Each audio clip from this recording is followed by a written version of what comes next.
Chanel, Duffy, Cook, Watson, Connor, go Cougs, 2 Cougs on that side, and then you acquired a couple of guys as well. It all comes down to the draft. You got to draft and develop. When you see a lot of teams that are pieced together, and I'm sure there have been teams that are pieced together that have been successful, but there's a chemistry that isn't there. It's like you're almost admitting defeat, like, man, we didn't do well, so now we got to go spend a bunch of money getting some free agents. Yep. Maybe you get something on the low that you can develop, but for the most part, when a team that is good is going and acquiring talent, they're going for the best. You're going to have to pay for it.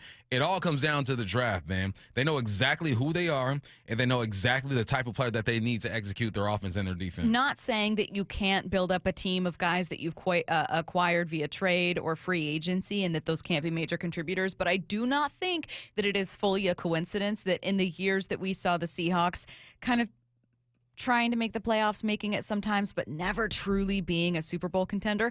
A lot of their starters were acquired via trade, whether it's a midseason trade, acquired via free agency. You look at some of their biggest contributors, and it's Dwayne Brown, their best offensive lineman. Quandre Diggs was their best safety. Yes, you had Russell Wilson and Bobby Wagner, the 2 most important draft pieces that you'd had of late, but they were from the 2012 class. Right. You went several classes without truly replenishing that group, and even when you did replenish, you drafted Frank Clark. He had 14 sacks for you in 2018, and then you were kind of forced to trade him away because you didn't have the capital to be able to pay him, and you needed some picks to be able to replenish your defensive line, and then you couldn't do it because the picks that you made after that didn't work out. You made first-round picks with L.J. Collier, Rashad Penny. These guys didn't work out. Jermaine Ifedi, granted, I want to say 2016, so prior to all this, a solid starter for you, started all 4 seasons, didn't miss, I think, really any time, didn't get a second contract. Like, they've not been able, Seattle, to replenish with the draft in the way that these 2 teams have. It's hard to do. Yep. There have been eras of Kansas City Chiefs teams and Eagles teams that have not been able to replenish either. It comes for us all. But I hope that maybe some of the return we're seeing from recent draft classes for Seattle is a sign of good things to come, Bump. That's what I hope, at least. Yeah. It's it has to start somewhere. And I feel like over the past 3 to 4 drafts, there have been some pieces that you've hit on. I think you found yourself 2 corners. You got to hope Rick Willen bounces back and has a better year this year. I don't think he had a horrible year last year, but he set the bar so high. If you're not going out there getting 4 to 5 picks, people are going to say you had a down year. You got your guy in Devin Witherspoon. You have your rush ends with Boye Mafe and Derek Hall. You're hoping that Byron Murphy is going to hit. I think he had himself a good rookie season last year as well. Kobe Bryant has emerged in the secondary. That's 5, 6 guys right there on defense that you drafted that I can see here in the future. Now you add some pieces. You added Leonard Williams there, which I love. Everyone loves, right? Oh, you drafted Tyrese Knight. My bad. Forgot about Tyrese Knight. And you brought over Ernest. Like, if you're looking at the way they're constructing the defense, it feels like a championship approach to it, because we just talked about the pieces that Philly has had and KC has had on offense and defense. It feels like a championship approach. You still need some things to happen. Offensively is where there's the biggest difference when we talk about that offensive line. Right? You have your tackles in Abe Lucas and Charles Cross. You're hoping you hit in your center with Olu, and you're trying to find out if these rookies can get her done. So on paper, they're doing what the teams that are winning are doing, but it feels like the Hawks might have to change that approach just a little bit when it comes to offense. You got to draft another guy, got to bring in another guy at the guard. So it's all a gamble, though, man. You never really know what a player is going to be. You can project. If you're drafted in the first 15, chances are you're probably going to have a decent career, but it's a gamble, and hopefully they keep rolling that dice and getting her done. Let's get to headline rewrites. Extra, extra, read all about it. Headline rewrites. We must make headlines. The real story behind the headlines in today's news with Bump and Stacy. Headline number 1, the hot rumor going around NBA circles today is the Warriors trying to acquire Kevin Durant in a trade with the Suns. What's the real headline? Usually it's KD who's doing the chasing. So, Could you imagine change of gears. him going back to that situation? Yes. Like you won a couple. I want it to happen. Yeah, I can't imagine it. Then you got out of there. You wanted to get out of there. You go over to Brooklyn.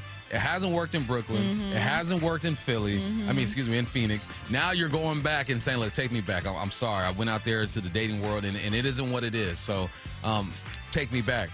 But this is what I appreciate about that is I don't want Steph Curry to go out the way it looks like he's going out. He's 36 years of age, I believe. He's the greatest shooter of all time. I want him to go out swinging. If that means KD is on that roster, so be it. It's going to set my Lakers back even another year or two in our process, but so be it, man. I'm here for Steph Curry. I'm not a Warriors fan, but I'm a Steph Curry fan, and I appreciate how he's affected the game. Why not? But this is all because Bradley Beal doesn't want to drop his no trade clause, and he's making life difficult. So go ahead and get KD. Yeah, not everyone feels the way about the Chiefs that I do, but I see them like the Warriors, where it's like a dominant team that I still find pieces of them very likable or not easy to root for per se, but I don't hate them. Like the Warriors are one of those too, where they've been a dynasty, they've been on this amazing run, they've been dominant. And yet I don't hate them. I feel the same way where I'm like, oh, I want the best for Steph.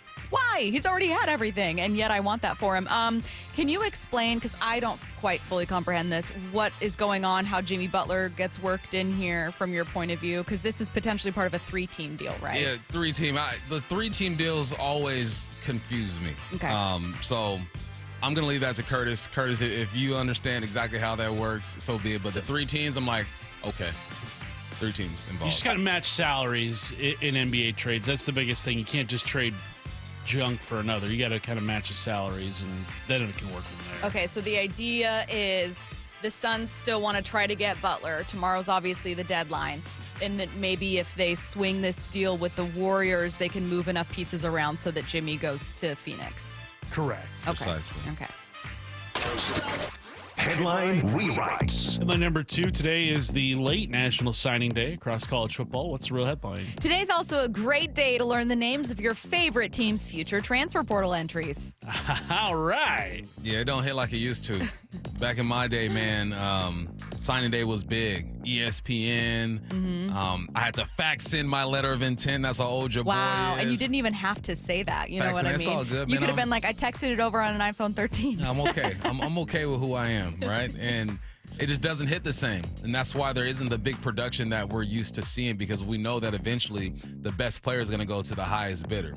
And again, it goes back to what I think should happen. It should have 2-year contracts, so you know that your guy's going to be there. You have a chance to develop him or even give him more money. If that athlete, he or she, gets into that program and they're advancing, the grades are good, the work ethic is there, the performance is there, then we talk about giving them more money. But no, I don't hit the way it used to, man. It used to be a big deal. I used to, as a kid growing up, watch ESPN and see where these athletes were going. So, yeah, enjoy it while it lasts, because he's probably going to be there in a year or two. Did you guys see what was happening in Georgia when it comes to NIL money? Did you hear about this? Curtis, did you hear about this? Oh, yeah.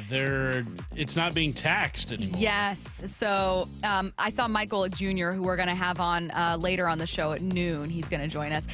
He retweeted a story bump that was in Georgia. A state Senate bill is going to exempt NIL compensation from income tax. This is how crazy some states are about college football. College football, and I don't blame them at all. I actually think this is great. They're college students. Like, I'm sure that there's, yelling of fairness that young people, might be having of like, well, if I work at this ice cream shop, I don't want to be taxed. Sure. But the point is, Georgia's crazy about football. The South is crazy about football, and actual state legislatures are going to be like, hey, let's make it easier to get these deals done. Players are going to start looking at Georgia like NFL players do look at Florida. Or Washington State. Well, I don't know, but non-income tax states, just to be like, hey, that NIL money. Save some money, dog. Crazy. Save some money. Headline rewrites. Headline number 3, Falcons quarterback Kirk Cousins says elbow and shoulder injuries affected his play in 2024. What's the real headline? Oh, okay. So quarterback never known for arm strength explains reason behind lack of arm strength in 2024. That's the actual headline here. It could have been stronger, though. It could have been stronger. Doesn't mean it's the strongest, but it could have been stronger. Right. He's just giving letting you know what's going on with the situation. And here's the thing. We laugh about arm strength. His arm's stronger than 99% of people listening right now. Easily. I mean, everything is with on a plane, right? Throw that ball, you know what? Zipping that thing. And related note, this is why I really don't like it when people call athletes bums or whatever. Like, I can sit here and go, Kirk, be so for real. Like, you were never known for having a ton of arm strength. I mean, if anything, I would buy it if he was like, that Achilles was still making me struggle. Like, I didn't have a lot of movement in the pocket. I'd be like, for sure. And I thought that Kirk looked amazing before he was hurt in his final season with Minnesota. Like, they didn't have the record to back it up, but he was putting up crazy numbers. He was leading the league in a couple different passing categories.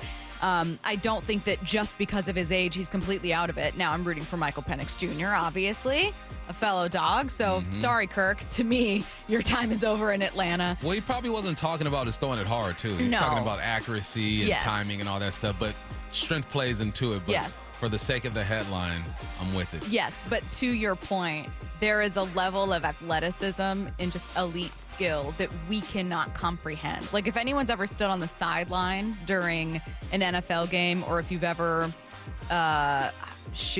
been really close to even like baseball or whatever and seen just like, oh.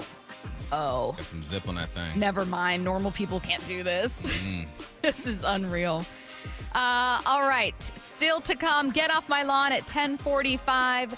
Coming up next, Daniel Jeremiah knows the Seahawks need offensive linemen, and yet that's not who he mocked to the Hawks at 18 overall. That's next. Seattle Sports, your home for Wyman and Bob. Seahawks have made some moves. Weekdays 2 to 7. A new quarterback coach in Andrew Janocko, and then offensive line coach John Benton. Both coached with Kubiak in New Orleans last year. Janocko was the quarterback coach in Minnesota for him as well. Offensive linemen appreciate him and think that, he's a good play caller. And then one of the things that they did that just stood out to me was they spread it out and they ran the ball. On Seattle Sports and 97.3 FM HD2. Stacy Ross here, and I'd been putting off getting a new car for not just months, but years. I know a lot of you are just like me. It feels like a hassle. Maybe you're nervous about taking on a new expense, so I just didn't. But I ran into an issue with a recent repair, and I finally caved and pulled the trigger. It was time. It had been 8 years since my last purchase, so I wanted to explore everything. The answer for me was clear. Wayscar Ford in Auburn. I checked out their inventory online at wayscarford.com. A ton of selections here. Broncos, Escapes, Explorers, F-150s, F-250s. They don't just have Fords, you'll find Hondas, Kias, Chevrolet, Toyotas, and more. I made the trip out, was able to take a look at a ton of options before settling on a Bronco Sport. I absolutely love it. I don't know why I waited so long. So if you're in the market or know you need to upgrade your vehicle, take my advice and don't wait any longer. Go to wayscarford.com and see their amazing selection and prices. They've been in Auburn for over 100 years, so you know you can trust them. You don't stay in business that long without making people happy. And that's certainly how I feel now. That's wayscarford.com. We've all been there, sleepless nights, wondering if your business's security service is really protecting what matters. At Bay Alarm, we can put your security insecurities to bed. Our advanced technology and personalized support ensure you can rest easy knowing we're here for you. BayAlarm.com. You never get a second chance to make a first impression. Superior Linen Service will help your company with logoed apparel, uniforms, floor mats, linen, and more. Visit suplinen.com. And remember to order your Valentine's Day linens now. Visit suplinen.com. Why choose a Sleep Number smart bed? Can I make my side softer? Can I make my side firmer? Can we sleep cooler? Sleep Number does that. Cools up to 8 times faster and lets you choose your ideal comfort on either side. Your Sleep Number setting. And now save 50% on the new Sleep Number Limited Edition Smart Bed. Plus free home delivery when you add a base. Ends Monday. Exclusively at a Sleep Number store near you. Learn more at sleepnumber.com. Progressive knows we all crave validation. Girl, you are not 37. I would have guessed 27. You guys are too sweet. Sure, dewy skin. Terrific. Is something wrong, Ned? Why would you ask? Just because today marks my 10th anniversary without a car accident or even a speeding ticket? But somehow, tonight's all about your skincare. Wow. With Snapshot from Progressive, you can get a personalized rate based on how you drive. And that's all the validation you need. Progressive Casualty Insurance Company and affiliates. Snapshot not available in California or from all agents. Surcharge possible for unsafe driving. If you're 55 and up, T-Mobile has plans built just for you. 2 lines of unlimited for just $30 a line. That's a 45% savings compared to Verizon and AT&T. But don't just take our word for it. It's not just the savings that are great with our T-Mobile plan. There's all this value from all these other things that T-Mobile offers. T-Mobile has been such a savings for us. We love it. Switch today and get 2 free 5G phones like the Motorola Edge with Turbo Power charging that gives you power for the day in just 15 minutes. And customers 55 and up can get 2 lines of talk, text, and data for only $30 a line. Go to T-Mobile.com/choice55 to learn more. With AutoPay plus taxes and fees, plus $5 per line without AutoPay. Debit or bank account required. 45% off 2 lines versus AT&T Starter and Verizon Welcome. Plan benefits vary. Motorola Edge on us with 24 monthly bill credits and new line for well-qualified customers, plus tax and $35 per line connection charge. See details at T-Mobile.com. Motorola Edge requires 68-watt charger. Charger sold separately. Actual performance will vary based on usage and configuration. Subscribe to the Seattle Sports YouTube page to find new and exclusive content from your favorite shows and personalities daily. Just head to YouTube, search Seattle Sports, and click subscribe. Is chronic pain beginning to make your everyday life a challenge? Then call Dr. Daniel Nelson, MD, with Eastside Pain and Regenerative Medicine. With over 30 years of experience, no one has more experience in pain medicine techniques and stem cell therapy than Dr. Nelson. And here's what a satisfied patient had to say. Well, that seems to be a genetic thing. All the men on my dad's side of the family have bad backs. Since my mid-20s, it would swell up and I would lose range of motion, and it was very, very painful to stand or walk, and so I had to miss work. So he went in there and gave me the stem cell injection, and it's great now. I get to keep all my original equipment, if you will. No permanent loss of range of motion, in and out in a day. That's totally worth it. I couldn't recommend Dan Nelson more highly. So don't let pain control your life. Consider stem cell therapy with Dr. Daniel Nelson, MD. Call 425-823-4000 today. That's 425-823-4000, or go to danielnelsonmd.com. Planning to propose this Valentine's Day? Shane Company has your back. Our easy process to create your dream engagement ring is rock solid. 1, pick your ring setting. 2, choose your center stone. 3, personalize it. With our wide selection of beautiful settings and hand-picked diamonds and gemstones, all at competitive prices, your ring will be as unique as your love story. We'll hand-set your ring in our jeweler's workshop right here in our store and protect it with our free lifetime warranty. Walk in with a dream, walk out with the ring that will take their breath away. Shane Company, your friend and jeweler. I just had Asset Roofing come out and do a full inspection on my roof because I wanted to be proactive and handle any small problems before they became big problems, and they were extremely professional with their communication and recommendations. You really need an expert on your side, and Asset Roofing is on mine. Allow them to work for you, too. You can find out more at AssetRoofingCo.com. That's AssetRoofingCo.com. Certified work that's never in doubt. Asset Roofing, excellence is on the house. From the Quantum Fiber Studio, you're listening to Bumpin' Stacy. Weekdays 10 to 2. On Seattle Sports and 97.3 FM HD2. All right, coming up at 10:45, it's Get Off My Lawn. Bump's got 3 things grinding his gears he's going to tell us about this morning. Can't wait to hear what these are. I never know what they are. They're always like a fun surprise. Before we get to that, Daniel Jeremiah was on with Brock and Salk. Weekly interview, always fantastic. He had his first mock draft. It's his 1.0 NFL mock draft. And Bump, you and I and everyone else know that the number one need in terms of personnel, wherever you get it from, the number one need for Seattle's offensive line, right? Mm-hmm. So you would think that at 18 overall, most people with their mock drafts would have the Seahawks taking an offensive lineman. Daniel Jeremiah did not. He did not have the Seahawks taking an offensive lineman, and he's instead, at 18, he mocked Michigan defensive tackle Kenneth Grant. I'm going to play him at guard. No. To me, that was one where you're just doing the familiarity. And the guys that, and I, around the Charger guys who have Michigan ties, and the way they talk about Kenneth Grant and what he's capable of and the ability that he has, obviously there's going to be a familiarity there in Seattle to appreciate that of what he ultimately could be. And, I think there's also some of that Baltimore existence there in Seattle, which is we're not going to get completely hung up on where our need is. We're never going to pass up on great players. And that's what Baltimore's done forever, to the point where Jonathan Ogden played guard as a rookie. Todd Heap was a backup to Shannon Sharp, and on and I can go on and on and on, a million of these things. But you don't pass up on great players. So, Bump, this is a really interesting conversation. We've had a version of it about the draft, and both of us have been wondering what the Seahawks are going to do, because I can almost assure you, given just the positional value of interior linemen, that the best possible player available to the Seahawks at 18 will probably not be a guard. Like, there will probably be more talented players available should they go with need. John Schneider's already said that he doesn't want to do that. What do you think?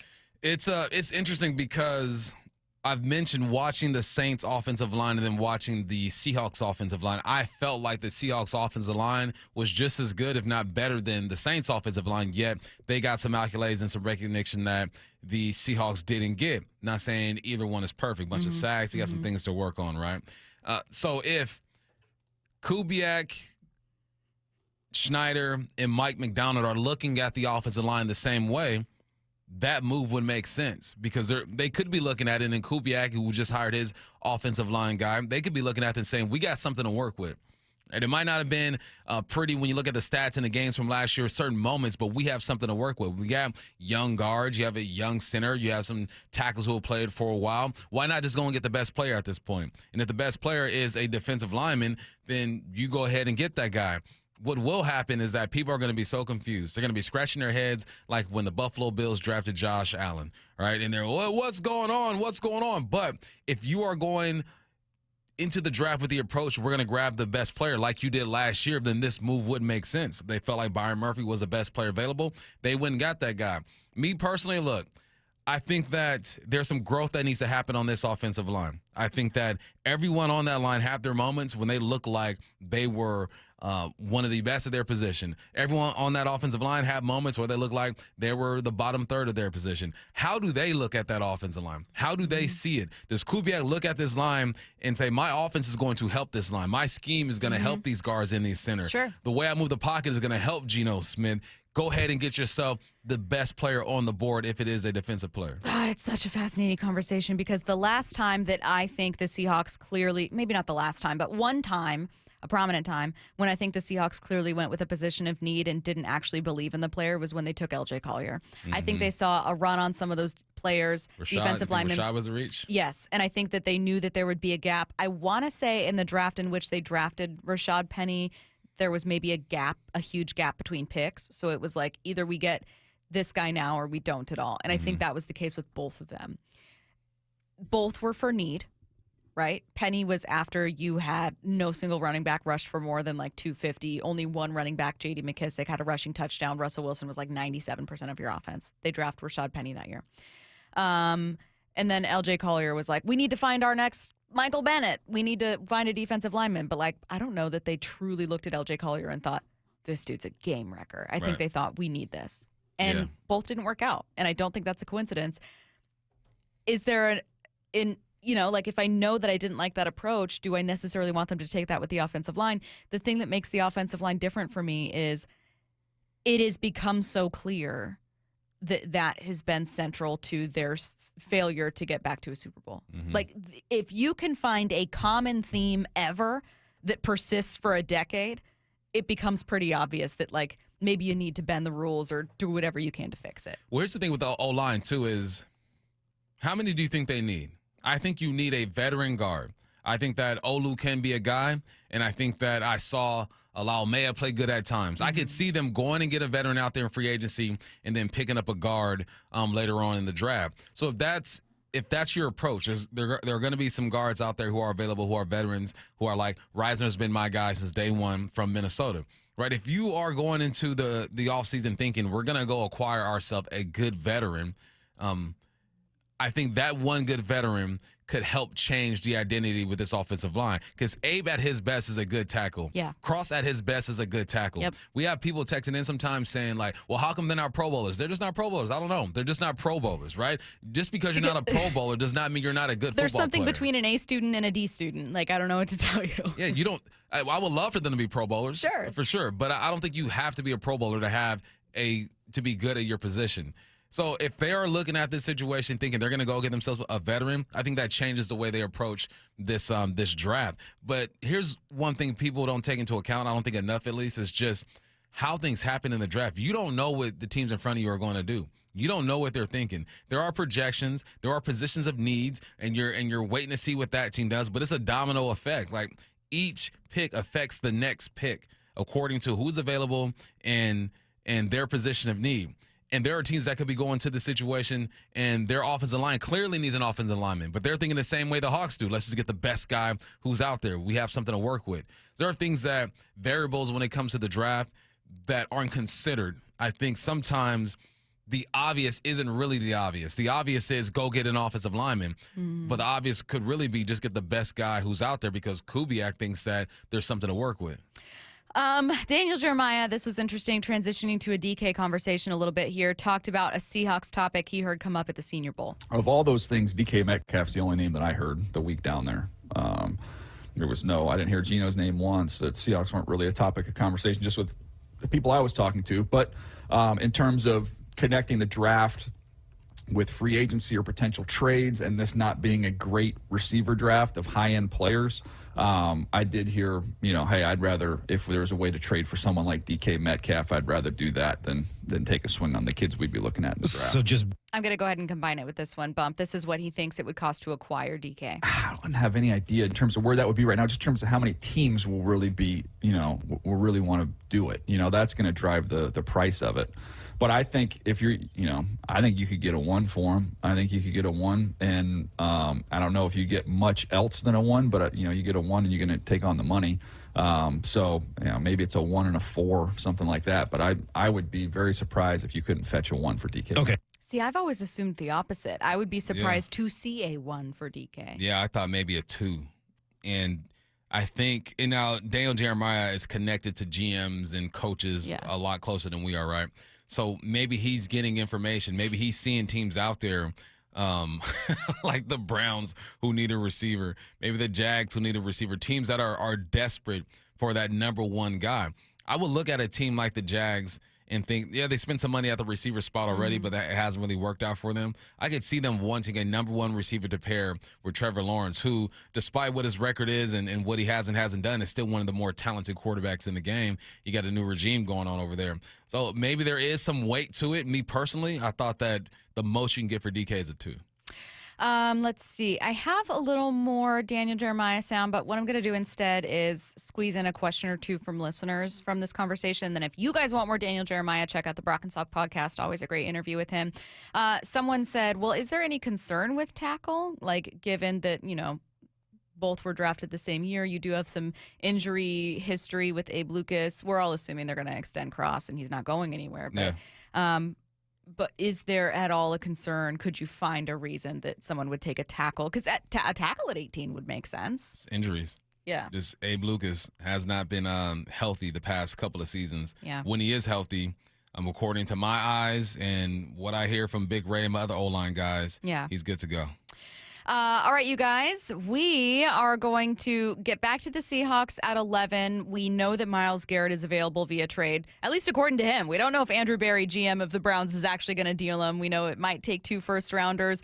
We're going to have a conversation about whether the Seahawks should take a swing. Should John Schneider be one of the many GMs that are going to pick up the phone and give Andrew Berry a call? Before we get to that, Bump's got 3 things grinding his gears for Get Off My Lawn next. Seattle Sports, your home for Wyman and Bob. Seahawks have made some moves. Weekdays 2 to 7. A new quarterback coach in Andrew Janocko, and then offensive line coach John Benton. Both coached with Kubiak in New Orleans last year. Janocko was the quarterback coach in Minnesota for him as well. Offensive linemen appreciate him and think that, he is a good play caller. And then one of the things that they did that just stood out to me was they spread it out and they ran the ball. On Seattle Sports and 97.3 FM HD2. The Lee Johnson culture to me is empowering all of your employees to do the right thing because it's the right thing to do.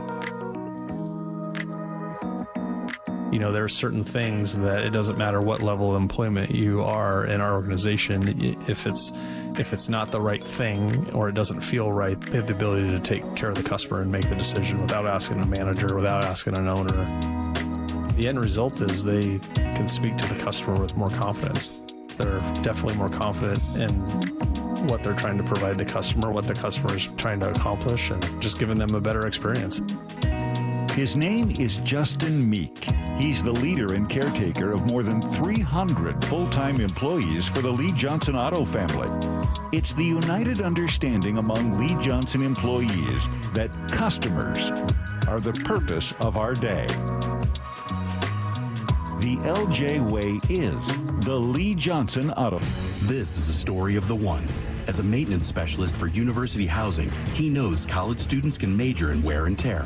Plus, housing so many students doesn't leave a lot of room to house all the supplies he needs. That's where Grainger comes in. With over 1 million industrial-grade products and fast, dependable delivery, Grainger carries the quality products he needs so he doesn't have to. From a new door hinge to a whole new faucet. Call, click Grainger.com, or just stop by. Grainger, for the ones who get it done. Jackson Hewitt makes taxes feel like a yacht rock song. April breeze, give me my biggest tax refund, please. You, me, and a lifetime accuracy guarantee. And now get $100 just to try Jackson Hewitt. Does your tax person do that? Say goodbye to that no guarantee tax guy. Ready to sail through tax season? Go to Jackson Hewitt and you'll be... Limited time offer for new clients. Participating locations only. Terms at jacksonhewitt.com. Guys, did you know your testosterone affects everything in your system, including how you feel and perform every day?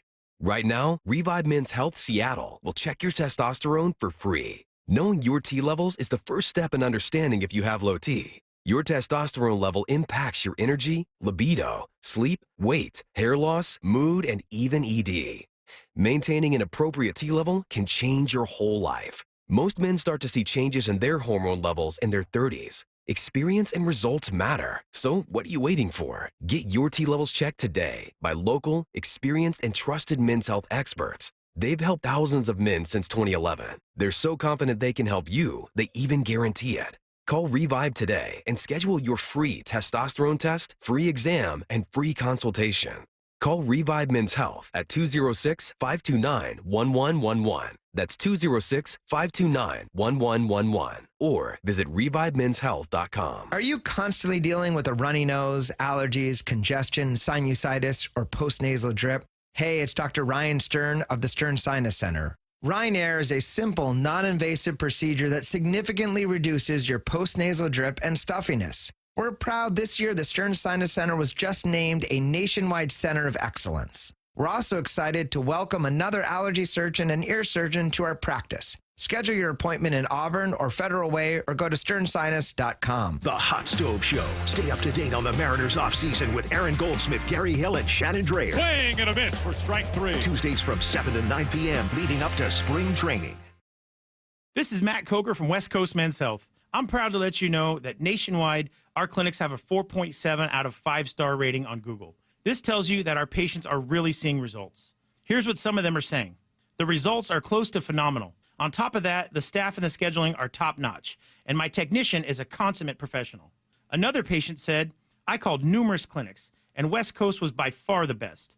The other places wouldn't give me any information over the phone, but West Coast answered all of my questions. My wife and I were skeptical, but we've already noticed the difference. This was a game changer for us.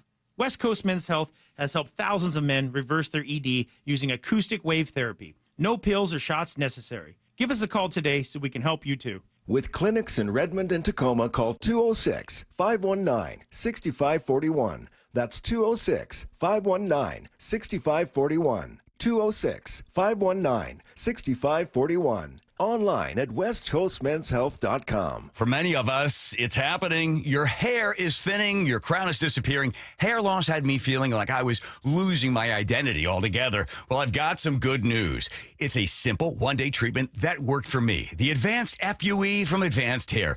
It starts growing new hair the very next day, and it's guaranteed to grow for life. We've all seen the pills and lotions that come with monthly memberships. Those can help retain what you have. But what if you want your own natural hair in specific areas like I did? You decide how much, how thick, and where. From Advanced Hair's state-of-the-art facilities to the world-class leading doctors like Dr. Perungo, it's not a maybe your hair will grow. It's guaranteed that your new hair will grow. For your free consultation, $250 off and 250 free hair grafts, call 425-449-8185. Advanced Hair is the winner of the 425 Business of the Year, and they are the team that I personally recommend. That's 425-449-8185 or advancedhair.com. from the Quantum Fiber Studio. This is Bumpin' Stacy. Weekdays 10 to 2 on Seattle Sports and 97.3 FM HD2. As a reminder, Justin Hollander joining us in studio at 1 p.m. And our next guest, Mike Golick Jr., is joining us at noon. Talk Super Bowl. We'll talk a little bit of NBA, too.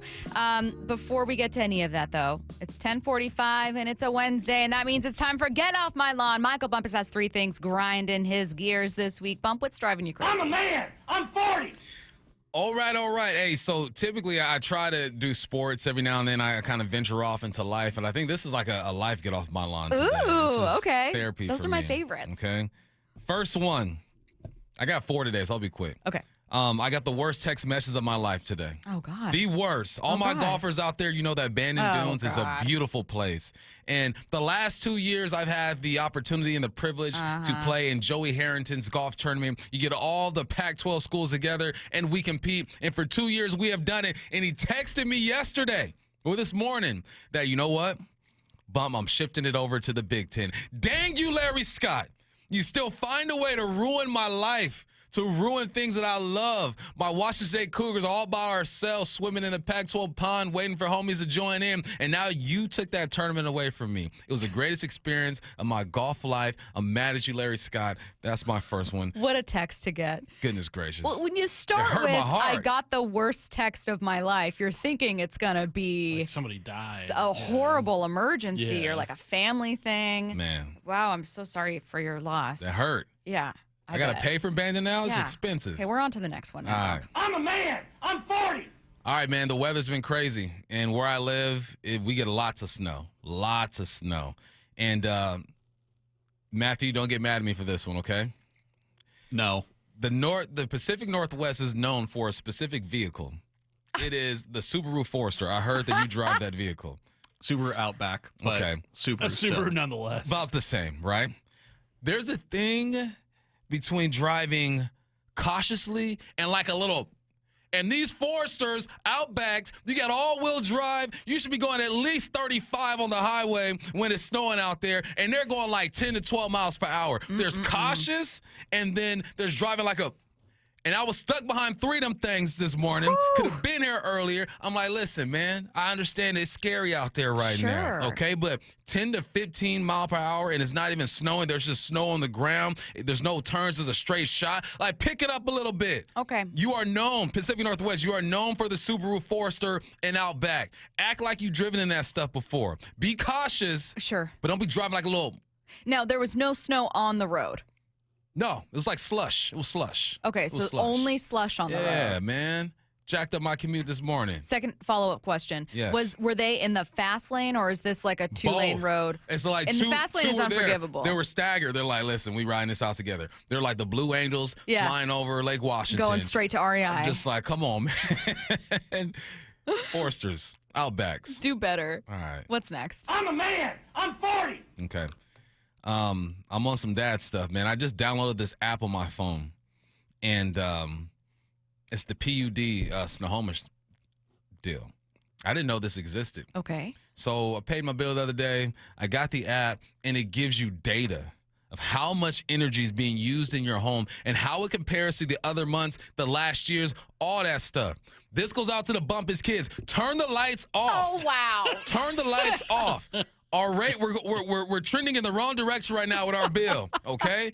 You go to the bathroom, turn the light off. You leave your room, turn the light off. I understand we got to run our heater. That's fine. I'm looking at the numbers. It's fine. We can run our heaters, but it's the dang lights. And I'm always walking through my house, turning off lights because they want to sit there. And they're not even in the room. They're not in the room. And I'm standing there like, why is this light on? You're not in this room right now. This is so washed. You are jacking up my PUD bill. I see the trends. Last year, you guys were good. This year, you're killing me, Smalls. You are killing me with these dang lights. Turn it off. I need you to be very honest about something. Yes. Very honest, okay? All right. Answer with your gut. All right. You said, the heating I understand. Tell me you don't want to turn the thermostat down. I want to turn it off. I want to say sleep with a hoodie on. Sleep with a hoodie and sweats. Double up on your comforters. We got plenty. Go ahead and get her done. But thank you, PED, for creating that app and allowing me to be on my kids. You know what about everything in that dang house. This is the most get off my lawn thing ever. Turn off the lights, turn down the thermostat, sleep with a hoodie. Sleep with a hoodie. God, the worst. Easy. The worst. Isn't it? But I sleep better when it's kind of cold though too. No. So if it were up to me, my house would be 77 degrees at all times.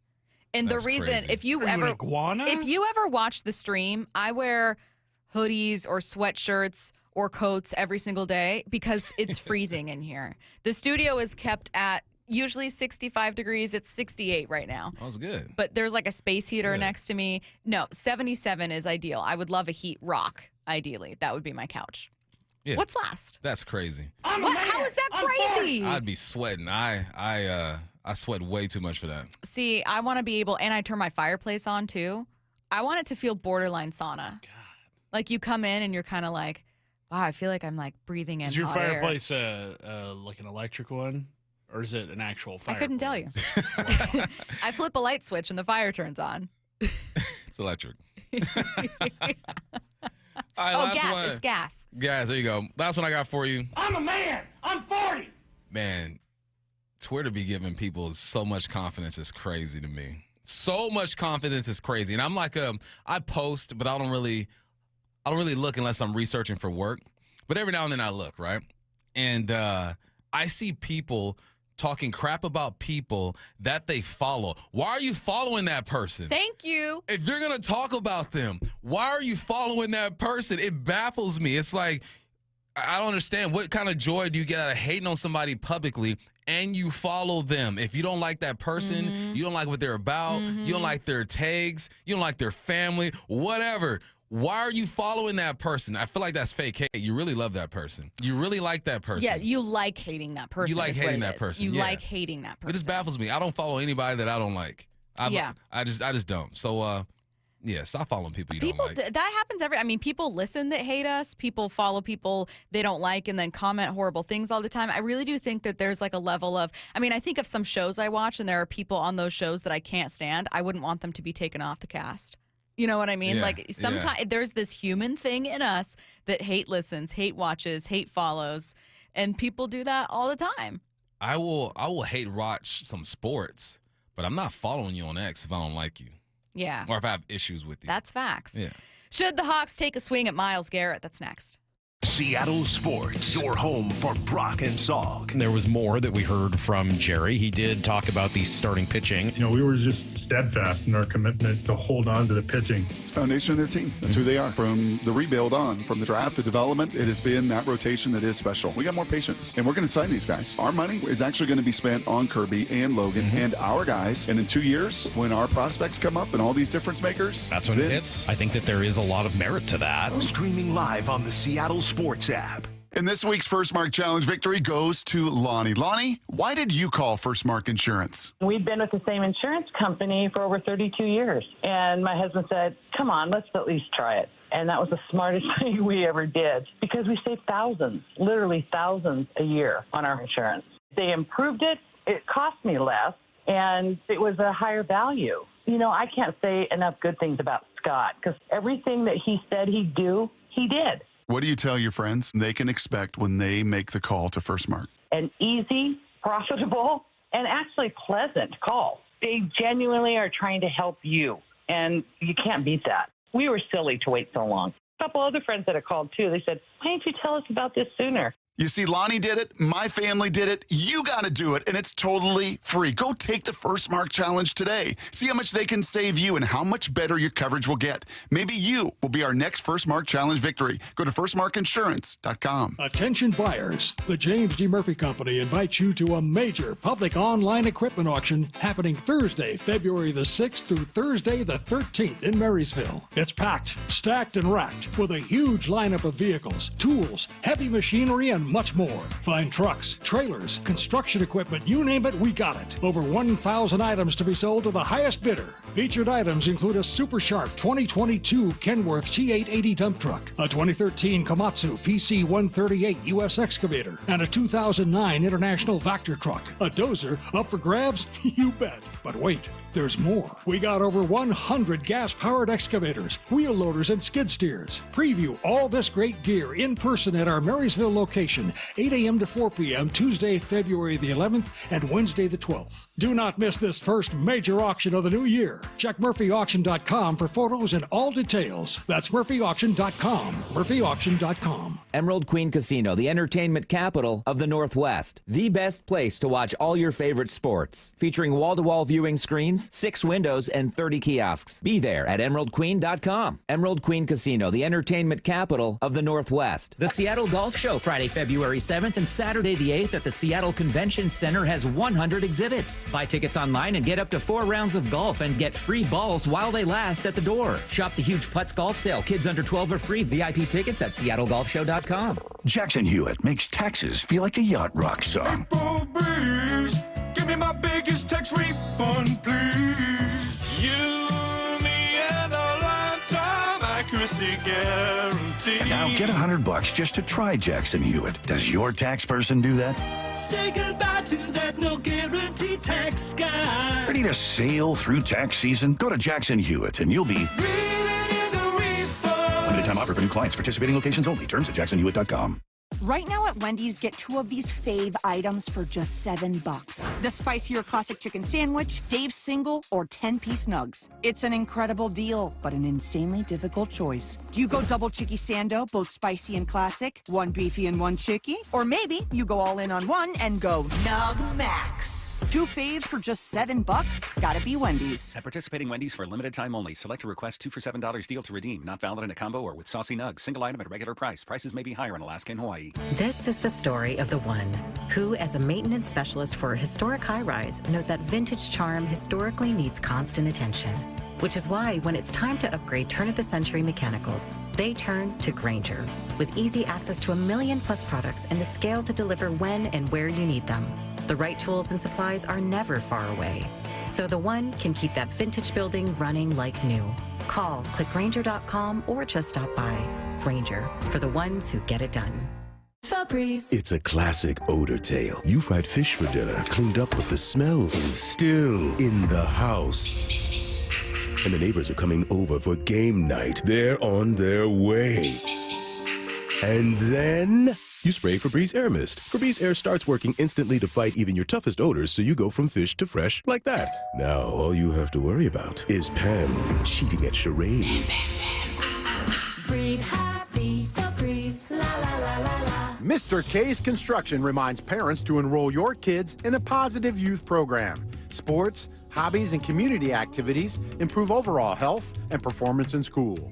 These programs decrease drug use and violence and develop self-discipline and leadership skills. Let's team together this year to help our kids reach their full potential.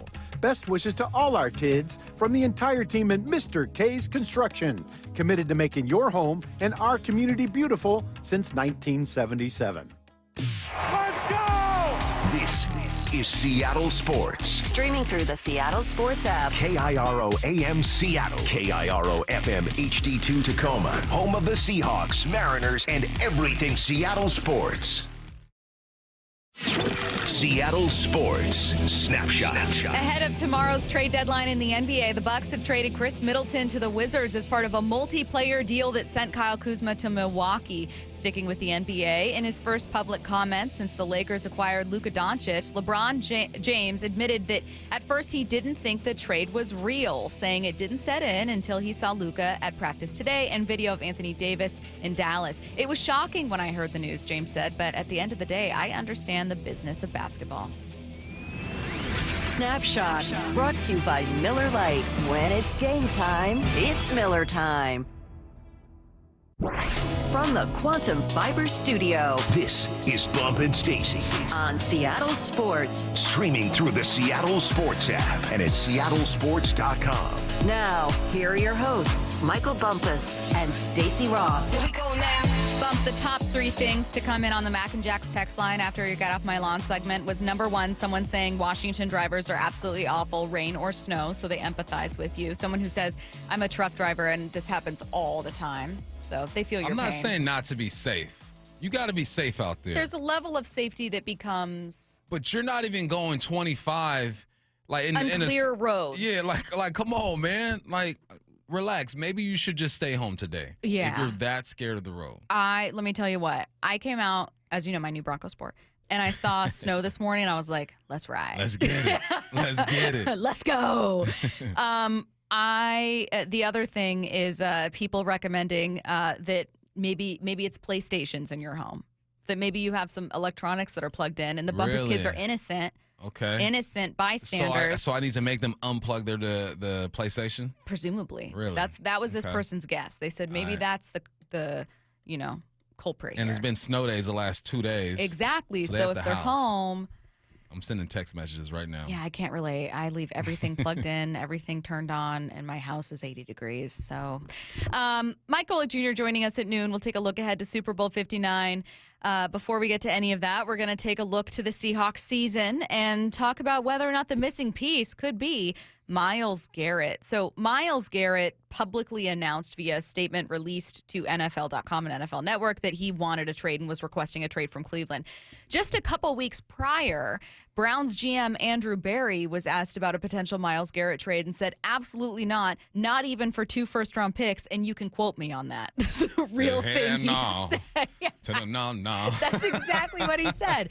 So now they're at a bit of a standstill, right? They're looking at each other going, who's going to move first? Are you going to accept 2 firsts for me? Is some trade going to blow you out of the water? Or is Myles Garrett going to maybe be in play for some more guaranteed money? And maybe that's really the move he's making here. Who knows? So this is all going to be a hypothetical, okay? We're going to talk about whether or not the Hawks should be one of the many teams taking a swing at Myles Garrett, a statement considering Garrett's history that is very ironic. Let's talk about whether or not they need an edge rusher, an elite edge rusher for this defense. I don't think they need one, but I think you look at Myles Garrett the same way you think they might look at the draft, best available player, right? If the best available player is out there is Myles Garrett, you have to take a look at him and just see what's up. Well, they say kick the tires. Kick the tires on Myles Garrett and see what's going on there, but it's not a necessity. We know where this team needs the most help. It's with the offensive line. And if the acquisition of Myles Garrett jacks up your process when it comes to getting a veteran offensive lineman, I say don't do it. And I don't think they're going to do it. If they were to pull this off, that means Mike McDonald is looking at Myles Garrett and saying the things that I could do with this defense with him over there. Remember Matabuke? Remember Queen and the gang when they were over there with Baltimore? Clowney. Yeah. I mean, he's looking at Myles Garrett saying, oh, my gosh, I can't believe that he is available or can be available. But I don't think they do this. I don't think they need to. I think you have 2 young edge rushers who are rising. I think that you have to figure out what you're going to do with Uchenna Nwosu. He's becoming expensive, hasn't been able to play a lot, but I think he's a good ball player. I just look at this team and think there are other places that you should focus on. I'm here for doing what you need to do to be a Super Bowl team. And doing what you need to do to support your identity. It's the reason that when it comes to the Jamal Adams trade, it's hard for me to be overly critical of the decision itself. In hindsight, should you have traded 2 first-round picks for a safety that couldn't stay healthy on your team and ultimately ended up costing you more? No. You should not have done that. But the idea that Seattle had at the time was, hey, we have our quarterback. We have this great middle linebacker. For the life of us, we have not been able to replenish our defensive back. We have not been able to replenish that room. We've tried in the draft. We've tried in free agency. We're just not elite there. And the idea was if we get this Swiss Army knife defensive player, he can come in for this defense and make us elite, and that will make us a Super Bowl team.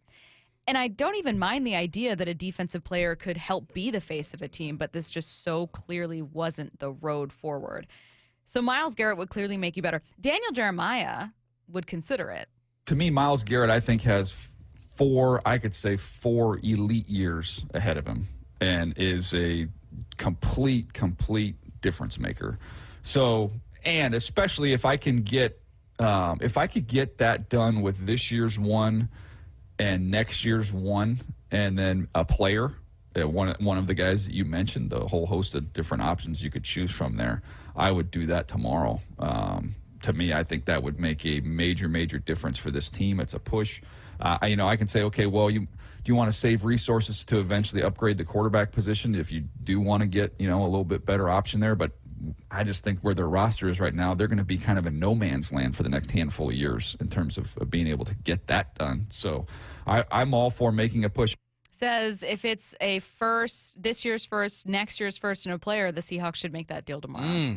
Here's the thing. Myles Garrett is the type of player, like, you're not going to be mad if they do it. You're not going to be mad. You're going to look at it and say, well, we probably should have gone this direction, but that's Myles Garrett. He is, last 5-6 years, arguably the best defensive player this league has.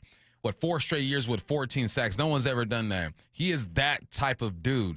So I think that if they do make the move, you might scratch your head a bit, but you're also thinking, man, I can't wait to see him run out that tunnel with this Seahawks defense and the havoc that they could cause with him and Leo and the edge rushers over there and the backers coming back, Ernest, Tyrese Knight having another year. Like, I just got excited thinking about him running out the tunnel. Like, that's the type of player he is. So sometimes you buy some things that you don't necessarily need because it's there and you just want it. And that would be a want purchase, not a need purchase. Daniel Jeremiah says that while the Seahawks desperately do need interior offensive line help, he wouldn't let that detract you from dealing that first-round pick. I can get interior offensive linemen on day 2 in this draft. So you can get interior linemen second, third round if you hold on to those in this draft. You would be losing the opportunity with the 18th pick to get a really solid, if you want to say the same position, a really solid defensive end. Myles Garrett, surrounded by the front that's already there in Seattle, even if they had to move one of them with what's next to him, he's got, and you'd be playing with a lead consistently. He's 18 plus sacks. Like, he's a Hall of Fame level player. So I don't, I know it's going to cost more in terms of picks. I know it's going to cost more in terms of money, but you're getting arguably the most talented defensive lineman in the NFL for a 3 or 4 year run at the peak of his powers. To me, that's worth it. You can find interior offensive linemen, any year. You can, but they haven't. That's where I'm stuck with Myles Garrett. Like, if the Seahawks had the number 1 defense in football last year, do you think they would have gone to a Super Bowl? I don't. No. I don't think that's what's keeping them from being in a Super Bowl. I think Myles Garrett is exceptional. I would be stupid to say, I don't want Myles Garrett. I also have a really hard time looking past the offensive line as being the main issue with this team, and I think they're going to need to throw a lot at it because so far they've not been able to solve it at all using limited resources. So use almost all of them. I mean, that's how you address major issues, right? You focus on it. You zone in on it. You get together with the crew and you said, how are we going to fix this problem? And it's almost like Myles Garrett is a distraction. It's like, how are we going to fix this problem? Myles, is that Myles over there? Look at Myles. It's almost like you have to stay focused on what is going to take this team to the next level. Does Myles Garrett do that? I think he takes the defense to the next level. But the defense, unless you're going to put out there a defense that's holding teams to 15 points a game every single week, you're still going to have some of the same problems on that offensive side. But that goes back to the notion, what does Kubiak think about this offensive line? I'm telling you, I watched the film. I think they're just as good as the Saints, if not better. And is he looking at this line and saying, I can develop these guys. Let me work with Lameo. Let me work with him. Let me see. Let me talk to Olu. I think I can get him to respond the same way. Go get me a veteran, and then I'll talk to our tackles because I really think that they're going to fit this scheme. There has to be some of that involved in the situation, and there has to be some of that involved with Mike McDonald as well because he watched the film. He sat down with Kubiak, and he brought him over. So he believes in the way he thinks and the way he teaches and what he thinks he can do with this offensive line. I've said it before, you're not going to get 5 brand new guys over there. You're going to get 1, maybe 2. And the second one might be a guy that you draft that has to develop and then work his way into the starting role because guys have good offseasons and come back, just different players. There are just other things to focus on. But when Myles Garrett is walking down the street, all right, you are slowing down and you're taking a good look at that dude. Yes. 1,000%. And I mean, like, does Daniel Jeremiah's proposal of, you can't solve quarterback anytime soon, which is something you'd want to pull up those first-round picks for. So if you're not going to solve quarterback, use 2 of those first-round picks on Myles Garrett, and then use a second-rounder, some day 2 pick on your guard. Problem solved. And in theory, I'm like, totally. Great. Yeah. You're right. You're right, Daniel. Let's bring in a first-team All-Pro that has had double-digit sacks for 7 consecutive seasons. Let's bring that dude in. He's just now turning 30. Have him for a couple years. Make your defense elite. And then just add a guard. Like, that's all you need. However, I wonder, and this goes back to our conversation in the first hour, will the Seahawks need to throw a first-round pick at an interior lineman? It would not be the most valuable position. In theory, you wouldn't want to take an interior lineman with your first-round pick, but they've really struggled to find talent later. They've really struggled to find talent when they're not paying. Like, they've taken the approach for 10 years now of not really investing in the offensive line and doing it in a more traditional way. Hey, we'll use a round 3 guy. We'll go get some cheap free agent. And it hasn't worked out.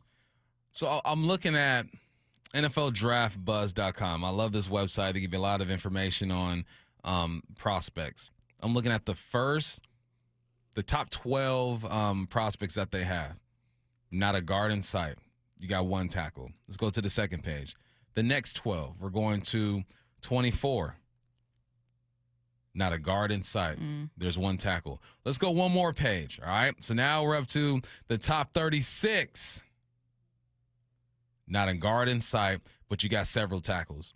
So this is one engine right here, but it's pretty reliable. I've used this for the past 10 years, this website, to help with my analysis and start breaking down players. There are a bunch of tackles out there. Tackles typically get drafted earlier because they're going up against the Myles Garretts of the world, the Bosa's or whatnot, and responsible for that blind side and trying to take care of them. If you're looking specifically for a guard, you're probably not going to find him or look for him early because of his talent, right? So there is a situation where they do something with that first round pick. They either go get a defensive guy or you get a tackle and you move. We've heard was it Jordan Reed? What was his name? Reed, the analyst we had on, quarterback. Quarterback. He was a quarterback. He played quarterback. Yeah, Jordan Reed. He said there's a scenario where he sees Abe Lucas moving into the guard spot and you picking up a tackle. So do you go and get the best offensive lineman that's out there, go get a tackle and make some moves there? Or do you use that pick to go acquire somebody like a Myles Garrett and say, don't worry about it. The guard tackle isn't that great. We'll go get one later. I think that if you were to do that, if you look at it that way and you understand the value when it comes to a guard and a tackle, then you might be okay with them getting a guard later. I think it's the initial shock of them not getting a guard or moving that first-round pick that'll have people scratching their heads. Really, really, really good point. I think you're absolutely right. Joe in Bellevue said, you've said on this show many times there are many different ways to get to a Super Bowl. This is a different route and depends on what else they add. You're exactly right. I mean, this year we happen to be talking about really talented rosters, great offensive lines, because the 2 teams competing in Super Bowl 59 have spent among top 5 in resources on the offensive line. Next year, maybe it's a different story. Next year, maybe we get 2 really, really elite defenses, or we get 2 quarterbacks that are older. Like, the story might change and all of a sudden we're having a different conversation. I completely agree. But this to me is a horrible analogy. Would be like, you can't get to a Super Bowl and not have something be at least good. So like, you can decorate your house all kinds of ways and different style for everyone, but if there's food on the floor, it doesn't look good. So like, that's how I kind of look at the offensive line. You don't need to build a top 5 offensive line and have a franchise quarterback to win a Super Bowl, but you can't have a very, very bad one. Yeah. And according to some, the offensive line is very, very bad, but they were also young when it comes to starts. Totally fair. They were young at the center and the guard position, which they experimented with throughout the year. One, Connor Williams retired. That kind of hurt things a bit. He was struggling. And then you have an older offensive lineman at the left guard spot with Lincoln Tomlinson. So there are some things that you can fix. And I don't think it's not like you need a drastic makeover with that offensive line. It's either you need to develop at one spot and bring in a veteran at the other spot and hope that you found your center in Olu, who's been sitting for a couple of years learning and trying to win that spot. All right, let's get to 4 down territory. This is 4 down territory. Going inside the game. What former Seahawks and Coug wide receiver Michael Bumpus. First down, the Raiders have hired Chip Kelly. What do you think their offense will look like, and what do you think Chip's contract says about his future with the club? I think the only concern I have about Chip Kelly's offense is just how much they are in shotgun. And I think in this NFL, you can be in shotgun. There are teams that operate a lot out of shotgun, but you got to get under center. He showed that. I watched the Oregon game, and then obviously the national championship game, and there were two different type of game plans. Against Oregon, he just out-athlete them dudes. He was moving, shifting, orbit motion, bringing guy that way, and out-leveraging these guys. When it came to Ohio State, against Notre Dame, he did get under center a bit more and handed the football off. I just wonder how that's going to translate to the NFL. I think he's going to be fine. I think he's going to be fine. Chip Kelly knows the game of football. I just wonder if you will see more under center stuff when he is in the NFL. But the creativity of a Chip Kelly's offense is so much fun to watch. If you guys have an opportunity to watch the All-22, especially that Rose Bowl game with all those explosive plays, he just out-coached the heck out of the Oregon Ducks in that situation over there. What does his contract say? He's getting paid $6 million to be offensive coordinator. That tells me that he might be the head coach waiting. He might be the next guy up. We know Pete Carroll's going to be there for 2 to 3 seasons. Chip Kelly's a bit younger than him. This will be his second time around being a head coach in the NFL. I think they're setting things up. I kind of like the way they're constructing this whole thing over there in Las Vegas. So I'm excited to see that offense. I think you'll see a little more under center, but I also think that Chip Kelly's the next guy up after Pete. Second down. What are some Super Bowl stats and facts that you found that intrigue you? Just messing around, looking at numbers and stuff, and here are some fun ones for you. How much do you think the average ticket was for the Super Bowl last year? $2,500. $7,500. Oh my God! Crazy. Rich people problems. All right, here's a quiz for you. Okay. 12 franchises have never won a Super Bowl. Who are they? The Texans, the Lions. I'm gonna go slow. All okay. right. Texans. The Texans, Lions, Bills, Vikings, the Jags. What am I blanking on? 1, 2, 3, 4, 5, 6, 7. And how many more do I have? You have 7 left. 7 left, Curtis. You said Bengals, right? I haven't said Bengals, but I'll throw them in now. Have the Chargers? Chargers. I'm just going through every single division. Cardinals. And you got 3 more. 3 more. Let's see. The Jets have the Curtis. Shout it. Huh? Shout it. Falcons. The Falcons? Wow. I was not thinking of them. You got a couple South teams. Little quarterback. He's a little guy. He's just so young. So little. Panthers. And then you might have said his team already. Jim Harbaugh. Chargers. Old school Jim. Old school Jim. Run that thing. Play lacrosse. Browns. There you go. All right. Good job, Stacy. A couple more. I did it. No help. The first woman to ref in a Super Bowl was Sarah Thomas in 2021. The most pass attempts in the Super Bowl is Tom Brady with 62. The highest completion percentage through his Super Bowl career is, we were talking about this dude, is Troy Aikman, 70% completion rate in 3 games, and the most yards career in a Super Bowl is Jerry Rice with 589 yards in 4 games. Those are fun. That was a fun game. Third down. In honor of the Super Bowl, I'm going to talk about the greatest sporting events in all the world. And the very first one is the Masters. Ain't nothing like the Masters. This was sprung on me. There's nothing like the Masters, man. You're sitting there with your quiet claps and your voice. It's nice and calm. And you're watching Tiger in the game. Get after it. Masters, my favorite sporting event of all time. Okay? Thank you, Matthew. Next, you got the Olympics.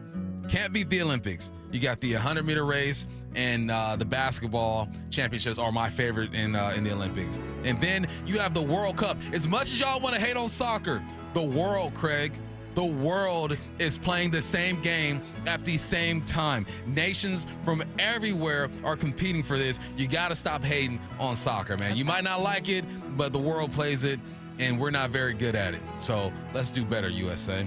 And the last one is Super Bowl. Those are the greatest sporting events in the world. The Masters, Olympics, World Cup, Super Bowl. Those are my 4. Am I missing any? Fourth down.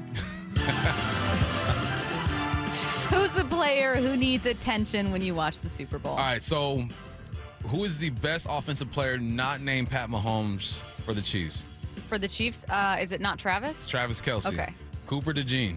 How is this dude going to play against Travis Kelce? If he can do a good job rerouting him off the line of scrimmage, walking down there, manning up when he's supposed to, hitting him when he goes across the middle, this young man, this rookie, is going to play a big role in this game. Now, it's going to come down to the offensive line, the defensive line, and all that good stuff. We understand that. But there are other matchups you have to look at, and I'm looking at Cooper DeJean.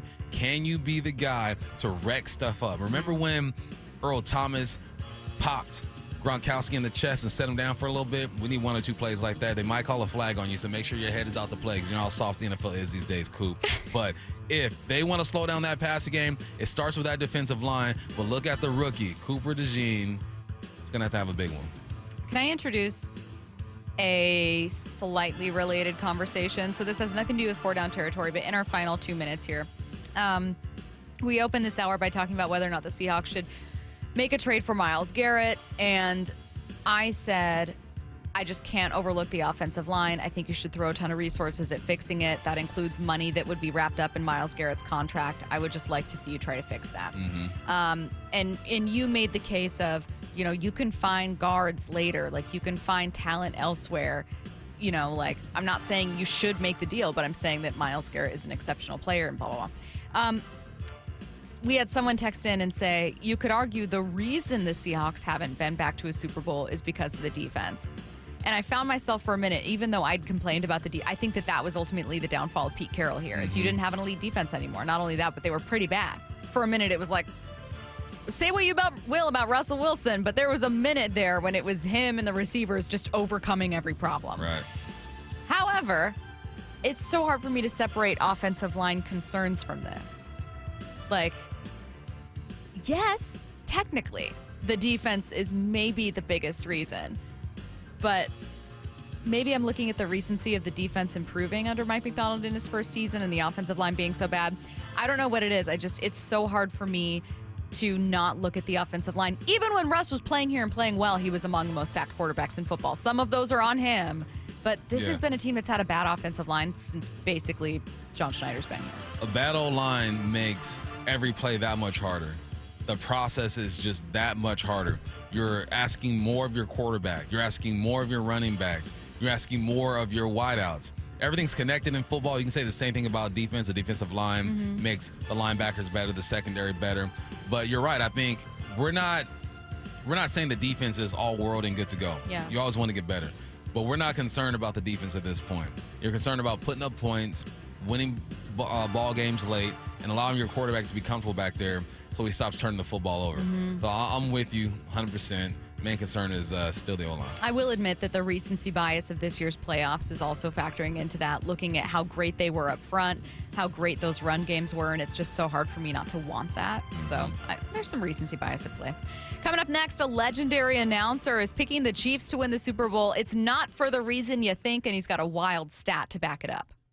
Seattle Sports, your home for Brock and Salk. Our weekly conversation with Daniel Jeremiah. You should be, I think, in a good position to trade for Myles Garrett. If you could do that and trade DK for a first-round pick, could you completely change around the way this roster looks? Well, I was just looking over my shoulder to see who you were looking to argue with, because I don't have any. To me, Myles Garrett, I think, has four elite years ahead of him and is a complete difference maker. I would do that tomorrow. Streaming live on the Seattle Sports app. Hey, it's Mike Salk here for my friends at Snoqualmie Casino and Hotel. Yes, I said and hotel. If you're looking for a fun night out, Snoqualmie Casino and Hotel is just the place to go. Whether it's Vista Prime Steak and Seafood with their reimagined happy hour or Falls Buffet as well. The breathtaking views of the Snoqualmie Valley and Mount Si. You can find all the details at snocasino.com. Seattle's closest is now Snoqualmie Casino and Hotel. Only 30 minutes from downtown. Seattle's closest, Snoqualmie Casino and Hotel. I just had Asset Roofing come out and do a full inspection on my roof because I wanted to be proactive and handle any small problems before they became big problems, and they were extremely professional with their communication and recommendations. You really need an expert on your side, and Asset Roofing is on mine. Allow them to work for you too. You can find out more at assetroofingco.com. That's assetroofingco.com. Certified work that's never in doubt. Asset Roofing, excellence is on the house. Attention buyers, the James G. Murphy Company invites you to a major public online equipment auction happening Thursday, February the 6th through Thursday the 13th in Marysville. It's packed, stacked, and racked with a huge lineup of vehicles, tools, heavy machinery, and much more. Find trucks, trailers, construction equipment, you name it, we got it. Over 1,000 items to be sold to the highest bidder. Featured items include a Super Shark 2022 Kenworth T880 dump truck, a 2013 Komatsu PC-138 U.S. excavator, and a 2009 International Vector truck. A dozer up for grabs? You bet. But wait, there's more. We got over 100 gas-powered excavators, wheel loaders, and skid steers. Preview all this great gear in person at our Marysville location, 8 a.m. to 4 p.m. Tuesday, February the 11th and Wednesday the 12th. Do not miss this first major auction of the new year. Check murphyauction.com for photos and all details. That's murphyauction.com. murphyauction.com. 98 years providing logoed apparel, uniforms, floor mats, linens, and more. Give us a call. We answer the phone. Superior Linen Service. Visit suplinen.com. And remember to order your Valentine's Day linens now. Visit suplinen.com. I'm Kareem Abdul-Jabbar. I learned about atrial fibrillation the hard way. My symptoms would come and go. Shortness of breath, fatigue.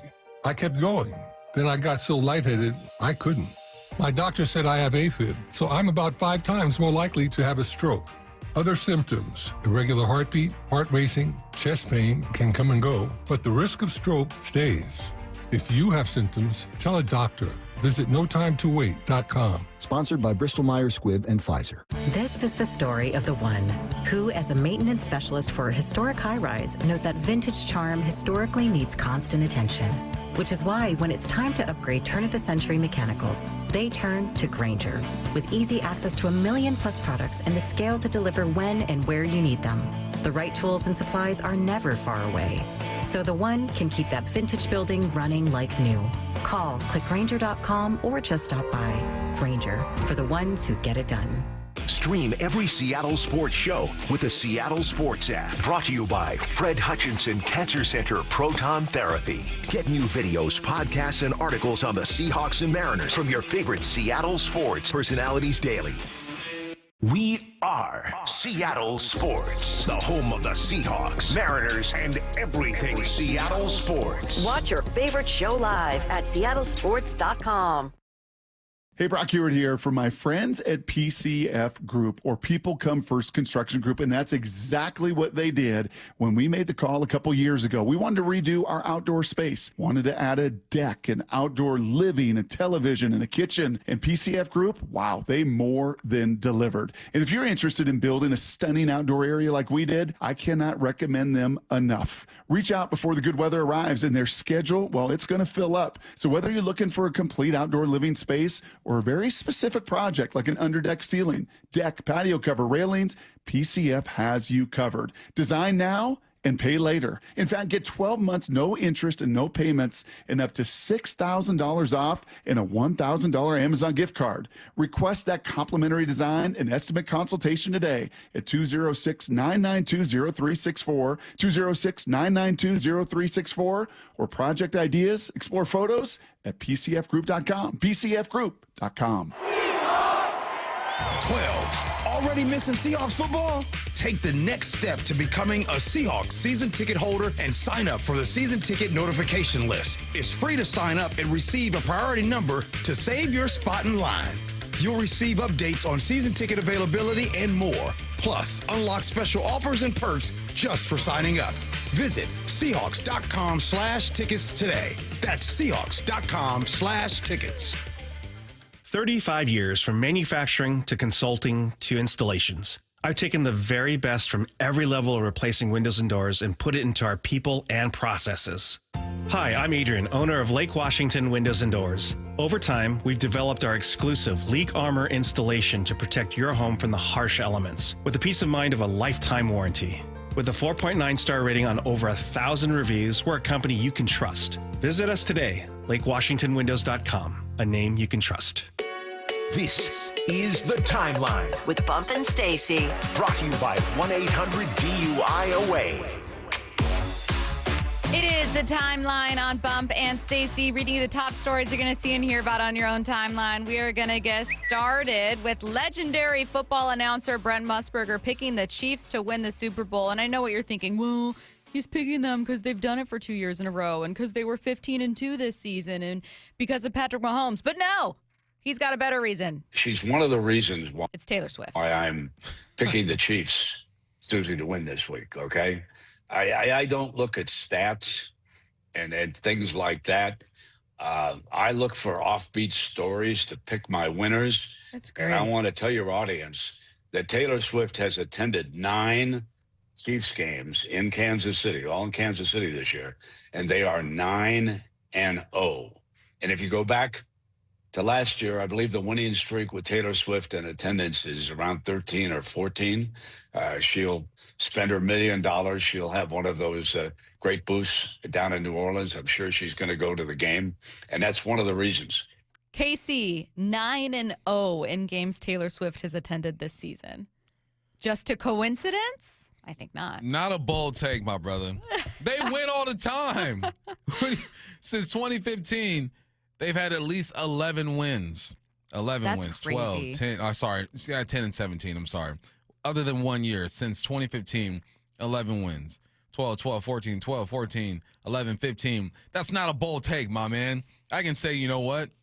Every game at home, the last 10 games where the air is there, the Chiefs have won. It ain't had nothing to do with Taylor Swift. I get him trying to dig deep. I get him trying to, make a story out of this. Sure.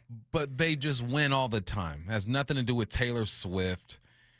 Nice You don't think try, she's though. magic? No, she's not magic. But what if it's just She's something a about her distraction of presence? anything. She's a distraction of anything. not a People are like, oh my God, there's Taylor. Like the security, it ramps up when Taylor's there. I'm not a Taylor Swift fan. I think she was just slightly before. There are plenty of people my age and older that are big fans. It's just something about her didn't click with maybe a slightly younger generation. It would resonate more. I don't know.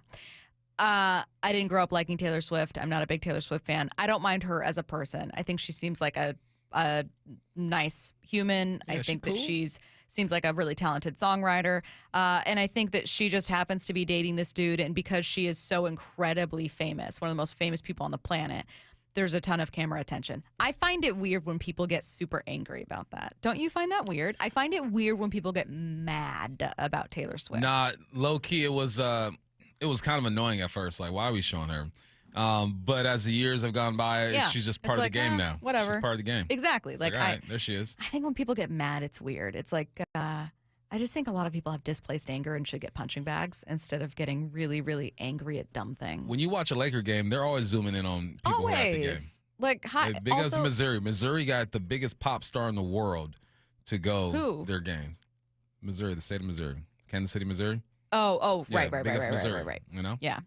I just don't. Also, she's so incredibly famous. You can't even predict. Who cares about her? Billions of people. Lots. Shut up. Next. I don't even like her. And I'm like, what do you mean who cares about her? Like everyone I know?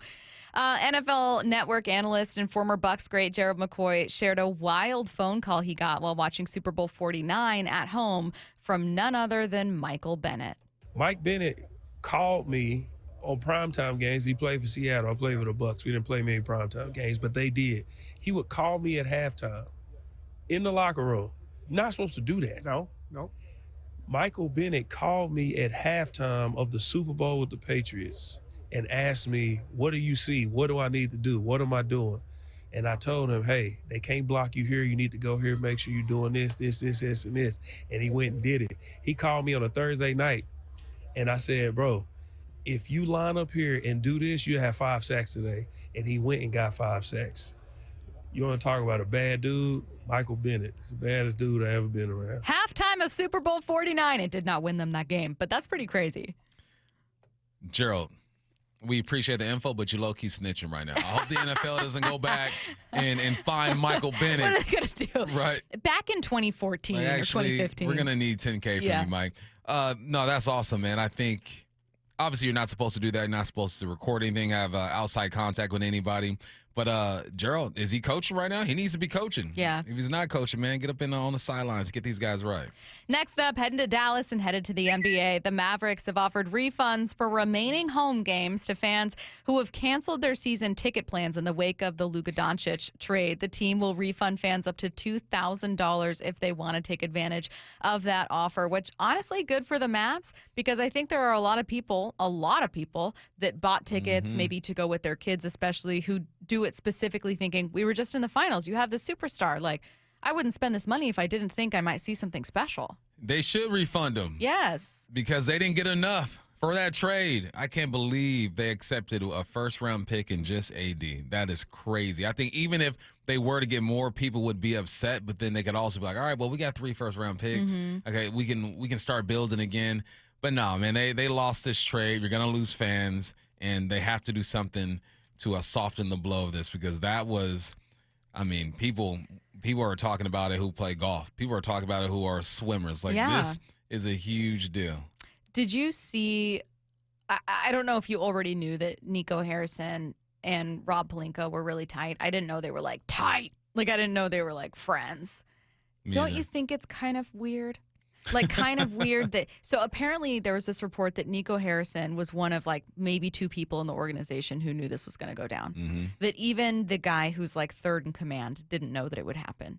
So there are a ton of people that have no idea that this trade is happening. And not only that, but he's intentionally not telling other teams to even make a bid and is making this deal that's incredibly lopsided with his friend.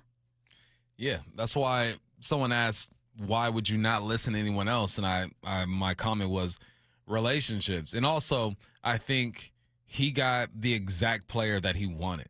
I think that if he wanted someone else, then maybe you open it up and see what's out there. Where he messed up is that he should have got more out of that deal, man. It's very lopsided when it comes to that.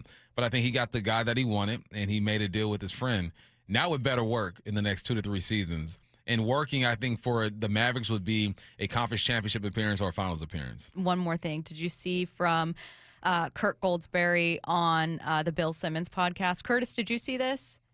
The initial trade for Luca Doncic? No. Okay, No. So according to this interview on the Bill Simmons podcast, the Luca Doncic AD trade originally did include multiple first-round picks, but, quote, a deal got whittled down to just that one first-rounder because Rob Pelinka was able to convince the Mavs that Luca was a big risk with his drinking and his weight problem. Yeah. Sheesh. By negotiating. If Nico Harrison would have said, without that other first, I'm not making this trade, the Lakers would have made the trade. Yeah, they would have, but that's negotiating. That's crazy. Rob played his home. Yeah, I think the Lakers would have made the trade if the Mavs asked for 3 or 4 first rounders. Yes. I mean, credit to Rob, who looks great coming out of this, and the Lakers, who look phenomenal and now have this piece. But Nico Harrison, it's like every day that goes by, there's another story that comes out where you go, am I a joke to you? You know what this reminds me of? When I was a kid, I had a Shaquille O'Neal rookie card. Didn't really know what I had. And, you know, you go over to your boy's house and you start trading cards and stuff. No. And I traded my Shaq rookie card for some bogusness. And my mom saw that and she goes, go back, get your card. Did you get and it? make the deal right. Heck yeah, I went back, got my card and made the deal right. Do you remember what the initial thing was with him being like, you don't even want Shaq? I don't even remember it. But it was an older guy. He's a bum. It was an older guy who manipulated me. So it feels like that. Like Rob is like, Yes. I'm playing this young man. That's exactly what it is. And I thought you guys were friends, but it feels like Nico Harrison, day by day, this trade is looking worse and worse. And those conspiracy theories that people have about it secretly being part of the Adelson ownership group, maybe it's just Nico Harrison making a really bad deal, trying to get ahead of what he saw as a perceived problem. I saw a Cowherd say that he heard from people that it came from the Mavs ownership group. Like, this wasn't a Nico Harrison trade. This was from But the then Adelson why family. handle it that way? If I'm being told by ownership, I'm not a GM. I'm not qualified to be a GM. But Bump, if you were told by ownership, get rid of this player. We don't want him here. Well, they probably You're only calling one team? They probably they told him. Well, who knows what else they told him? Maybe they wanted AD. Go get AD. Get rid of Luca. Go get AD. Or who do you have a relationship with? Who are you tight with in this league? He goes, well, I know Rob. You got to have a got couple AD people over there. Yeah. You know, so who knows, man? There's questions that will never be answered with this deal. I want them answered. I want them answered. Would you rather know the one person who didn't vote for Ichiro or every single detail about why this Luca trade was made? Ichiro. Shame that man. Yeah. Okay. Yeah. Coming up at noon, Mike Golick Jr. is going to join us from Media Row at Super Bowl 59. Don't go anywhere. Seattle Sports, your home for Wyman and Bob. Seahawks have made some moves. Weekdays 2 to 7. A new quarterback coach in Andrew Janocko, and then offensive line coach John Benton. Both coached with Kubiak in New Orleans last year. Janocko was the quarterback coach in Minnesota for him as well. Offensive linemen appreciate him and think that, he is a good play caller. And then one of the things that they did that just stood out to me was they spread it out and they ran the ball. On Seattle Sports and 97.3 FM HD2. Hey, what's up? It's Michael Bumpus here for Silver Reef Casino. The weather is changing. It's been snowing. It's been cold. Your kids are home from school. Don't let it get you down. It's time for you to make some plans and make plans with Silver Reef Casino. We all know what's going down on February 9th. This Sunday, it is the big game, and they got you covered. Try something new, man. They're having a watch party at Silver Reef Casino. Man, you got great food, the buffet. There's going to be swag, but most importantly, the football game will be played. You'll see the Chiefs and Philly go at it, man. Watch the game with people who really want to watch and not just the commercials. And when you're done, you don't have to go anywhere. Make it a staycation. They got deluxe rooms with great views of Mount Baker and the Salish Sea. If you're interested, go to silverreefcasino.com. That's silverreefcasino.com. Also, when you're done with all of that, there's amazing on-site dining. They got food. They literally have something for everybody. You watch the game, you go to your room, you get some food, make it a staycation. If you're interested, go to silverreefcasino.com. That's silverreefcasino.com. Some people just know they could save hundreds on car insurance by checking Allstate first. Like, to check that your seats aren't in the visitor section first before buying tickets. I'm so excited for this game. I can't believe you got us tickets. Me too. Wait, are we on the wrong side? Yeah, checking first is smart. So check Allstate first for a quote that could save you hundreds. This is going to be a long game. You're in good hands with Allstate. Savings vary, subject to terms, conditions, and availability. Allstate Fire and Casualty Insurance Company and affiliates, Northbrook, Illinois. Oh, by the way, Ivan's no longer on the project. His wife got a new job, so they're moving across the country. Robin's top researcher is deviating to a new market. This isn't standard. And now we're short-staffed. Who's going to finish all these projects? She needs a cluster of new data analysts, and there's no margin for error. I need Indeed. Indeed you do. Put our matching platform to work so you can spend less time searching and more time connecting with talented candidates. Visit Indeed.com/credit and get $75 towards your first sponsored job. Terms and conditions apply. Why choose a Sleep Number smart bed? Can I make my side softer? Can I make my side firmer? Can we sleep cooler? Sleep Number does that. Cools up to 8 times faster and lets you choose your ideal comfort on either side. Your Sleep Number setting. And now save 50% on the new Sleep Number limited edition smart bed. Plus free home delivery when you add a base. Ends Monday. Exclusively at a Sleep Number store near you. Learn more at sleepnumber.com. Hey, Mom, I've been meaning to talk to you about some new COVID information I saw online. I read that black folks like us with certain conditions like diabetes, heart disease, mental health conditions, or being 50 and older, like you, are at high risk. Boy, you sound like a commercial. I'm just saying. I know you love your ginger teas and essential oils, but remember, there are treatment options for COVID-19. I promise if I get sick again, I'll call my doctor to ask about my options. Visit WeTalkWeRise.com to learn more. Brought to you by Pfizer. Bonneville International radio station contests are open to participants 18 years of age or older that are residents of Washington State unless otherwise specified. Employees or agents of the station, Bonneville International Corporation, other area radio stations, or any entity associated with the contests are not eligible to win unless the station otherwise specifies at its own discretion. Persons who have won in the last 60 days from a station contest or event may not be eligible. Full general contest rules are available on seattlesports.com or in person at the station during regular business hours. The Hot Stove Show. Stay up to date on the Mariners offseason with Aaron Goldsmith, Gary Hill, and Shannon Dreyer. Swing and a miss for strike 3. Tuesdays from 7 to 9 p.m. leading up to spring training. Over 200,000 people were displaced by the recent Southern California fires. The road to recovery is slow, but your generosity is making a difference. G. Scott here. Together with your donations, Safeway and Albertsons were able to raise $5 million to help with food, shelters, and financial assistance. Organizations like the Pasadena Community Foundation, Pasadena Humane Society, Red Cross, and Salvation Army will benefit. My friends at Safeway asked me to thank you for your generosity and support. The LJ Way is the Lee Johnson Auto family. Hello, hello. Welcome to Lee Johnson Auto Family. This is King. This organization's a special one. They call it the Lee Johnson Auto Family, and it's not just a name. It's not just some cliche. They foster an environment for us to become a family, to work together, to really become close. And they show us in a lot of different ways that they do value us. Is it perfect? No, no place is. But I've been very thankful to be here in the almost 10 years and have every plan to stay here for a lot longer and just watch it continue to grow. He's fun and professional, which explains why so many people visiting Lee Johnson Kia ask for him by name. The LJ way is the Lee Johnson Auto Family. Guys, did you know your testosterone level impacts your energy, libido, sleep, weight, hair loss, mood, and even ED? And right now, Revive Men's Health Seattle will check your testosterone for free. They've helped thousands of men since 2011 feel and perform better. They're so confident they can help you, they even guarantee it. Schedule your free testosterone test, exam, and consultation today. Call 206-529-1111. That's 206-529-1111. Or visit ReviveMen'sHealth.com. From the Quantum Fiber Studio, you're listening to Bumpin' Stacy. Weekdays 10 to 2. On Seattle Sports and 97.3 FM HD2. All right, we've got Mariners GM Justin Hollander joining us in studio in just over an hour. I've got some really good questions from listeners, Bump, so far. I really liked these ones. Someone said, how aggressive were they actually in the offseason, and were they caught off guard by a lack of players available? Did it break in a way they weren't expecting? I want to be able to ask, like, I thought you guys, respectfully, I thought that there would be more moves. Mm-hmm. Is this like a baseball-wide thing? Did the market not break the way you thought? I don't know.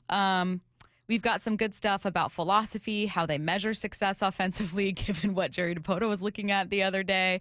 A lot of people were frankly just saying, do you have a message for fans that are upset? So all good questions. Mm-hmm. Again, Justin, kind enough to join us in studio coming up at 1 p.m. We will get back to some of our questions at 12:45. We'll take a look around the NFL at 12:30. Mike Golick Jr. joining us at noon from Media Row at Super Bowl 59 to be able to preview the game. We might ask him about the Luca Doncic trade too. Haven't talked to him yet about it. Don't beat me to it. I'll try not to. I'll try my best. I really will. I wanted to introduce something that we've kind of talked about a little bit, but I wanted to reintroduce it because it was getting a lot of play on the text line. So I think that listeners were just interested in it. What piece is Seattle missing that would make them a Super Bowl team? When we were talking about Myles Garrett, by far, the number one thing people were texting in about was the idea of whether or not it was Garrett. The tough thing is like we're looking at two teams in the Super Bowl right now who have done it in two different ways, right? You have the more complete team that doesn't ask too much of their quarterback in Philly, and then you have it's a complete team in a different way, but the quarterback needs to have himself a day for them to succeed. What's the best way moving forward for the Seahawks? Do you just keep getting talent on defense? Because the defense does help an offense, right? It gives them good field position. You set the tone for the game. And do you just try to develop on the offensive side? I think that if I were the GM, I'm looking at making sure the offense is 5 to 6 notches better than they were in every category last year. And how do you do that? You start with the offensive line. But I also see a path where you can load up on the defense and be that great on defense. We saw that. You mentioned it earlier, right? You saw that when the Hawks won the Super Bowl, it was because their defense was on point. Offense had to make some plays. Let's not get it twisted. Russell made some plays. Sure. Marshawn made some plays. Yep. They were there, but the defense were the front runners. They're the leaders in this whole thing. And as the season progressed, it seemed like that was the mold that this team is being built in now. Like the defense holds it down, and you guys be the better side of the football. The offense just take care of the football, and we're going to have an opportunity. If they were to make a play at Myles Garrett, then that's what they're doing. They're going to get a surplus of talent on defense and just ask the offense to get better when it comes to taking care of the football. If Geno throws half of the picks that he throws this year, they win 2 more games, they're in the playoffs, and who knows what happens. I don't think they're going to the Super Bowl, but you might get a game or something. You never know. So that's what's interesting about this offseason is we're going to find out fairly quickly what their approach is when it comes to this. I see it as being like the big existential question is Geno your quarterback or do you need someone else? And I think short term the answer is Geno. It's just the easiest one to find, and it lets you think about it the least. And long term, you do need to find someone else. I don't know how you're going to get that guy, but that's for another day. In terms of identity, though, like unless you luck into a franchise superstar, Josh Allen, Joe Burrow, whose Bengals didn't even make the playoffs, Patrick Mahomes, you see a couple of those guys in the AFC clearly. You kind of have to be complete. Like, look at the teams that are winning in the NFC. How many times, Bump, this week and last, have you and I had a conversation about the gap between NFC quarterback talent and AFC quarterback talent? You kind of have to build a complete team in the NFC to be really competitive. And I think that, to me, that starts up front. Obviously, I wouldn't scoff at adding Myles Garrett, but, like, I don't know, man. I want more bites at the apple. I want more draft picks, even if it's trading back from 18, and maybe you do get a guard with your first pick, but in the second round, fine. More bites at the apple, bring in more talent, complete this team, because that's how you have to win in this conference. Yeah, and they can still do that if they were to try to get Myles Garrett. Because if Myles Garrett were to join this football team, he'd be the most talented football player to put on a Seahawks jersey in the last, 20 years or something like that. Yeah. I know we can look at Earl Thomas, we can look at B. Wags and all the greats, for sure. But he's doing things that no one has ever done in his position before. Yeah. So that's what makes it enticing. Like, man, how do you pass up on an opportunity at that? And does that type of talent change your whole approach? Like, you put your resume out there for a job, and I'm not going to get this job. But then when you get it, you're like, okay, well, now things have changed. This is what I'm doing now. I feel like that's the situation, or could be the situation with Myles Garrett. And granted, everyone's going to try to get this man. Who knows what's going to happen? We're just speaking hypothetically and seeing if he would change his. But I think that you shoot your shot, and if he accepts, you might have to switch up your philosophy. What's your confidence level in the edge rushers they do have? I don't think I question whether the Browns are even going to trade Garrett. Yeah. But let's talk about the pieces they actually have, whether you can see them becoming a more elite unit next year. Yeah, I mean, the only reservation I have is that it's a different defense, right? Myles Garrett played in a 4-3. This is more of a 3-4. But it can morph into a 4-3. You walk your edge rusher down and things happen, right? It's just really just personnel basis is where you mix up the 4-3 and the 3-4. Sure. They can both morph into anything.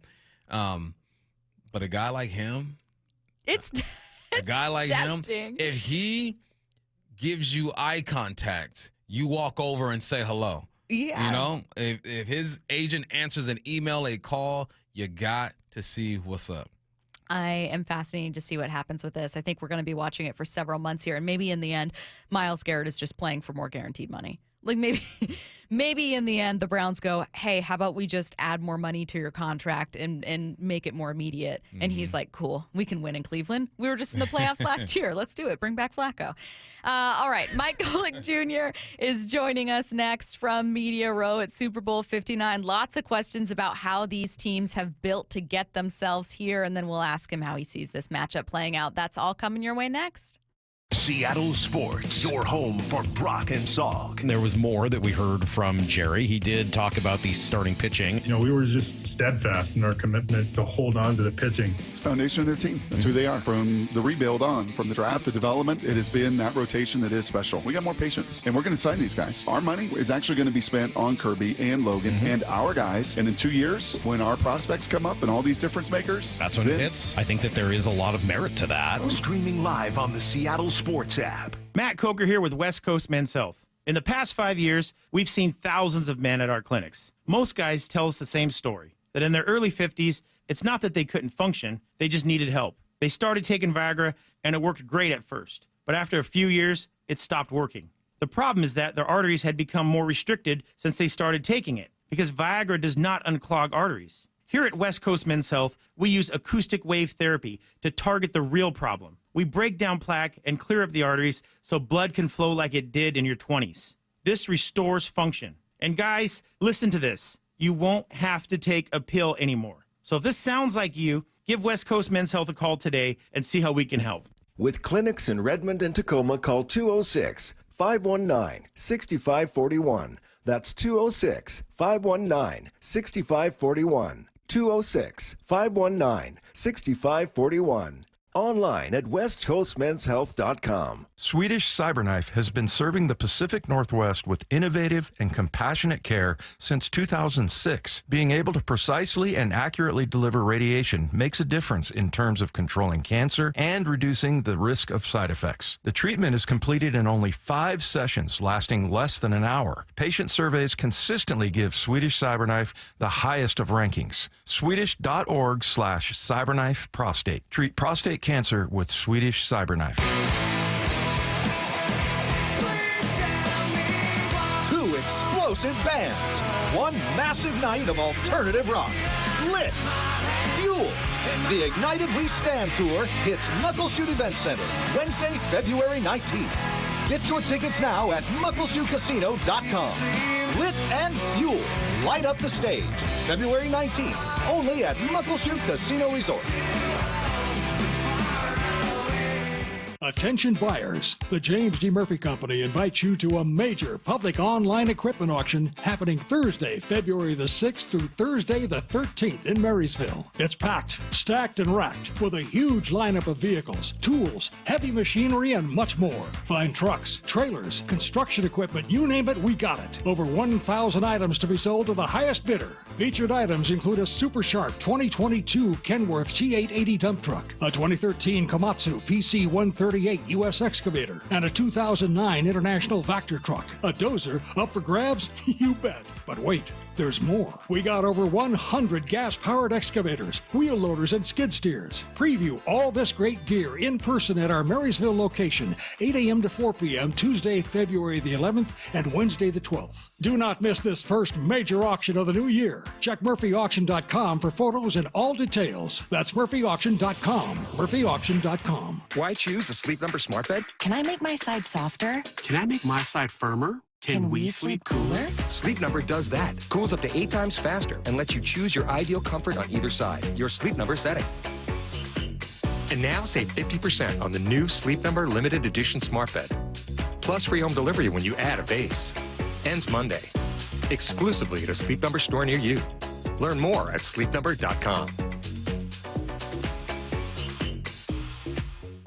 If you love to travel, Capital One has a rewards credit card that's perfect for you. With the Capital One Venture X card, you earn unlimited double miles on everything you buy. Plus, you get premium benefits at a collection of luxury hotels when you book on Capital One Travel. And with Venture X, you get access to over 1,000 airport lounges worldwide. Open up a world of travel possibilities with the Capital One Venture X card. What's in your wallet? Terms apply. Lounge access is subject to change. See CapitalOne.com for details. Why choose a Sleep Number smart bed? Can I make my side softer? Can I make my side firmer? Can we sleep cooler? Sleep Number does that. Cools up to 8 times faster and lets you choose your ideal comfort on either side. Your Sleep Number setting. And now save 50% on the new Sleep Number Limited Edition Smart Bed. Plus free home delivery when you add a base. Ends Monday. Exclusively at a Sleep Number store near you. Learn more at sleepnumber.com. Progressive knows we all crave validation. Girl, you are not 37. I would have guessed 27. You guys are too sweet. Sure, dewy skin. Terrific. Is something wrong, Ned? Why would you ask? Just because today marks my 10th anniversary without a car accident or even a speeding ticket? But somehow, tonight's all about your skincare. Wow. With Snapshot from Progressive, you can get a personalized rate based on how you drive. And that's all the validation you need. Progressive Casualty Insurance Company and affiliates. Snapshot not available in California or from all agents. Surcharge possible for unsafe driving. This is Seattle Sports. Streaming through the Seattle Sports app. KIRO AM Seattle. KIRO FM HD2 Tacoma. Home of the Seahawks, Mariners, and everything Seattle sports. Seattle Sports Snapshot. Ahead of tomorrow's trade deadline in the NBA, the Bucks have traded Chris Middleton to the Wizards as part of a multi-player deal that sent Kyle Kuzma to Milwaukee, sticking with the NBA.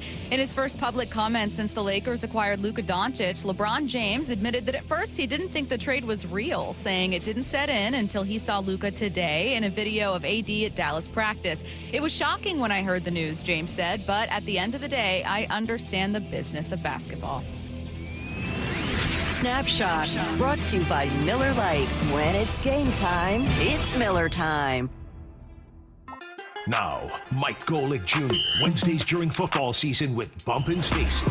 He's Gojo and Golick, co-host on DraftKings Network. It's Mike Golick Jr. joining us right now on the Emerald Queen Casino Sportsbook Hotline. Super Bowl 59 is finally here. We don't have to have a bunch of hypotheticals about potential matchups. We know exactly who's facing off, Mike. And I'm not going to ask you, like, who you got in this one. What I'll start with is actually something Bump and I are talking about a little bit later with NFL headlines, and that's some controversy over the tush push and the way the Eagles play.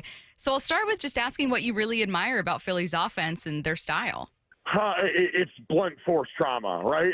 I think what the Eagles have built really on both sides of the ball, it's a throwback mentality. It's, hey, we got big, bad, fast dudes that are going to move you off the rock, and we're going to challenge you physically on every down. Like, football, we can make it as complicated as we want. I saw Cole Kubelik the other day said this, talking to Field Yates.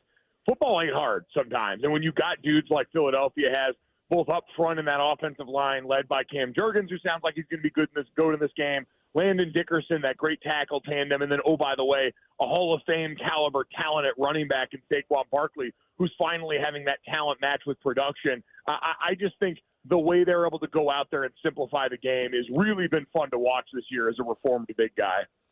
Hey, Mike, I heard this stat this morning on ESPN Radio. It said Vic Fangio's defense against Pat Mahomes is 0-8.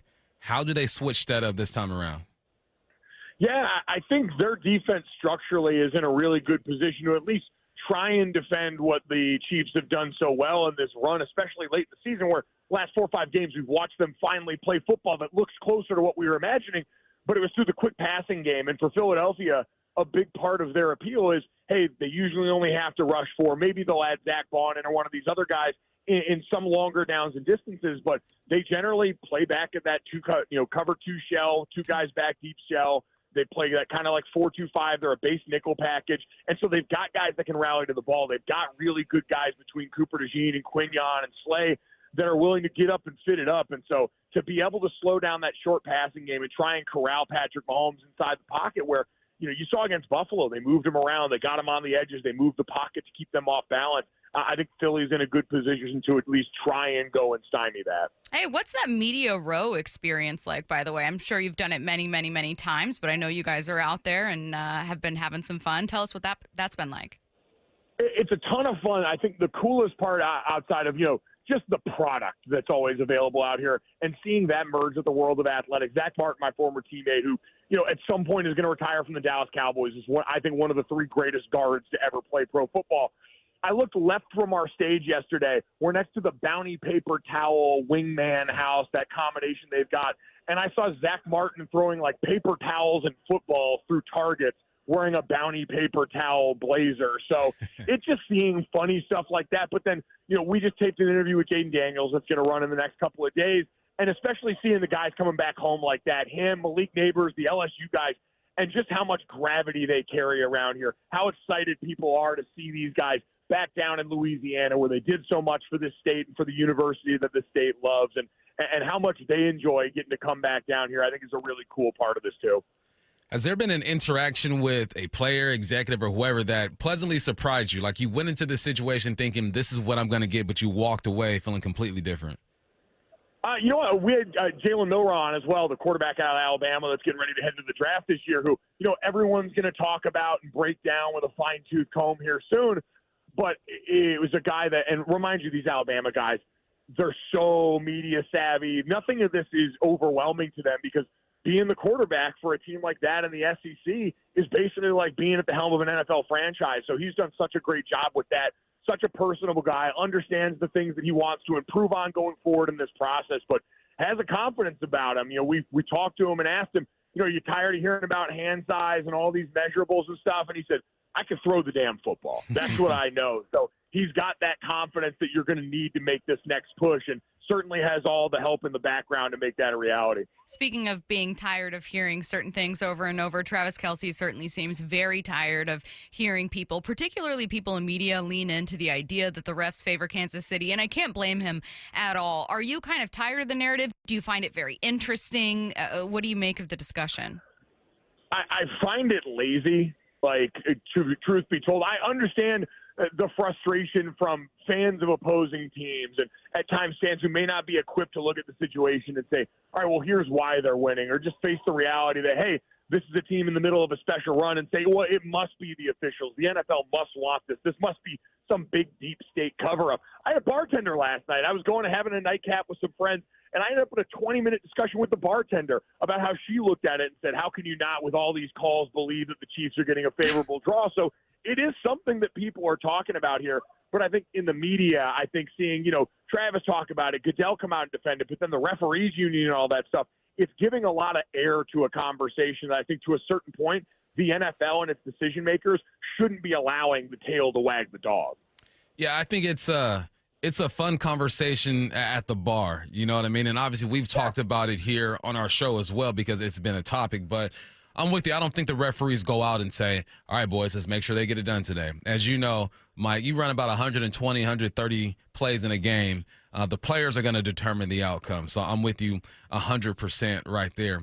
Let's talk about Jalen Hurts a little bit. Nick Sirianni has come to his defense. He's saying, look, if he doesn't play the way he's playing, we don't win ball games. And I agree 100%. Sometimes people want it to look a certain way. They want it to look like Pat Mahomes. They want it to look like Josh Allen. What does it look like when Jalen Hurts is playing at his best?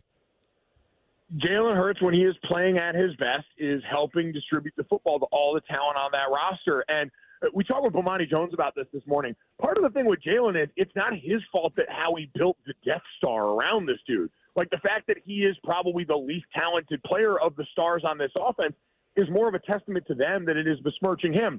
Listen, the group of quarterbacks you just named, saying that Jalen Hurts is not Lamar Jackson, Patrick Mahomes, Josh Allen, Joe Burrow, it's not a four-letter word. That's not a slight. It's reality. Right. Very few teams end up with franchise quarterbacks like those guys that are truly on that level. And so Jalen Hurts existing in that next tier down where, hey, look, you look at his history. He's been a guy that's won. He's been a guy that's been able to impact winning in the right circumstances. He's also been a guy that's been shown the door by some programs here where sometimes his deficiency as a passer or as someone working under pressure has cost his team in certain positions. But he can go out there and be a playmaker in enough instances. He's a value add in the run game, but he's also someone capable of putting two hands on the wheel and driving that incredible ship that they've got there. And I don't think that's a bad thing to say about him. On a related note, I feel like the closer we get to the Super Bowl and talking about Super Bowl teams or talking about championship teams or talking about divisional round teams, the closer we get to talking about front office when we do our analysis, right? Like when we talk about what can we learn from these teams? More often than not, by the time we get to the final two, you're talking about talent acquisition. You're talking about team building and really, really, smart moves. I think that, so I'll relate this to the Chiefs, Mike. I feel like people look at the Chiefs and they kind of write it off and go, well, yeah, Patrick Mahomes and that's why you're here. But I think that does a disservice to all the really important lessons we can learn from this version of the Chiefs team. When you look at this team, is there something about coaching, scheme, philosophy, talent acquisition that stands out to you that helps explain part of the story as to why they're here? Draft and retain quality big people. Like this again, football doesn't have to be hard all the time. You look at all the teams that are making a deep run, draft and retain quality big people. The Kansas City Chiefs go out here and draft Creed Humphrey very high, and they get exactly what they paid for that. They're able to get Trey Smith further in the draft because of the medical issues that we know, but they're able to get him there and develop him along with Andy Heck and one of the best players out there. And on the other side with the Philadelphia Eagles, kind of the same thing. Chris Jones on defense. Hey, there was the contract stuff that came up a couple of years ago, and they figured it out because they realized this guy is one of the true game wreckers and postseason closers that exist in the game. And so you do all that and build that as the foundation of your house. then everything else becomes a little bit easier. And we've seen them able to work in the margins at receiver a little bit more until this year when they use draft capital there. Them able to let guys like L'Jarius Sneed go in the secondary because, again, they built their house the right way and they kept it in order because they know those are the hardest guys to find. Quality big bodies are the rarest commodity in the NFL. Yeah, those Philly dudes, man. I just told Stacy earlier with 6'6", 330 pounds across the board. It's ridiculous what they have over there. And we spend a lot of time talking about their offensive line naturally. Then we spend a lot of time talking about the Chiefs' defense as well. But is there a matchup that you're looking at, maybe a matchup that people aren't aware of that you think can affect this game? Well, I think it's the Philadelphia defensive ends against the Chiefs tackles. Like the Chiefs tackle situation is what we've talked about all year. Juwan Taylor and whoever they put there on the other side, and now we know it's Joe Tooney who's moved out from guard. But you look at the postseason run that Nolan Smith has had on the perimeter, we all know Jalen Carter is a destroyer. We all know Jordan Davis is hard to move off the spot and can have some wiggle when you need him. You know, Milton Williams, all these guys are great players. But if you're going to get over on the Chiefs, I think by and large it's going to have to be that matchup on the edge. And if Nolan Smith keeps playing the kind of football that he's been playing, I think he gives them a great opportunity to make Mahomes' life a little bit more difficult than Buffalo was able to in that last game of the AFC Championship. All right, I'm going to step back from the Super Bowl for just a moment, and normally no other stories dominate headlines, but when you have one of the best defensive players in football publicly requested trade, that's going to do it. What's weird about this one, Andrew Berry, GM of the Browns, doesn't sound like he's going to be willing to trade Myles Garrett, even for 2 firsts. So we'll see what this standoff kind of entails, how late into the season or offseason this goes. When you look at it, do you see it as, you know, Myles Garrett, absolutely one of the best, trade 2 firsts, trade whatever it takes, or do you see it as the Browns need to figure out a way to make it work? You can't do this. I mean, the Browns should not trade him, and it should take a true godfather off of her to have him. But to your point, if I'm a bunch of other teams, and there's a lot of them that should pick up the phones and just try. It hurts nothing to go and call if you are the Los Angeles Chargers, the Washington Commanders, the Detroit Lions, the Green Bay Packers. We can keep adding to the list because anyone is in the market for a player of that caliber who's 29, probably going on his last contract where you're going to be getting his best football. And one of the, we talk about the guys on the edge that are really the premier guys in the NFL right now, right? It's Myles Garrett, it's T.J. Watt, it's Micah Parsons, that group there, that I think is largely the threesome most people talk about. In that group, there is no comparison. Myles Garrett physically can do things that those other guys can't. He's just on a different plane. He's an actual space alien. And so that's a unique commodity everyone should be trying to pry out of there. But if you're Cleveland, unless Myles Garrett is willing to go to the Jimmy Butler or James Harden school of I'm going to make life real not fun for you if you keep me around here against my will, then unfortunately he's still kind of in the position where contractually the way the NFL operates, it's going to be very hard for him to get his way. Mike, do you think there's a situation where the Cleveland Browns owe it to him to release him? With 8 years in the game, he's tried everything. The quarterback situation is garbage over there. Do you think that's a factor into this, or is it just strictly business? We're going to do what's best for us. No, I think it's strictly business. I mean, that's pie in the sky. We'd like to believe in a world that exists like that, where the NFL teams have that respect for their players, but they're trying to look out for themselves. Andrew Berry and this group already swung and missed on the quarterback in a way that's going to cost them untold amounts in that franchise. They can't afford to, I think, let this guy go and be able to sell that to their fans.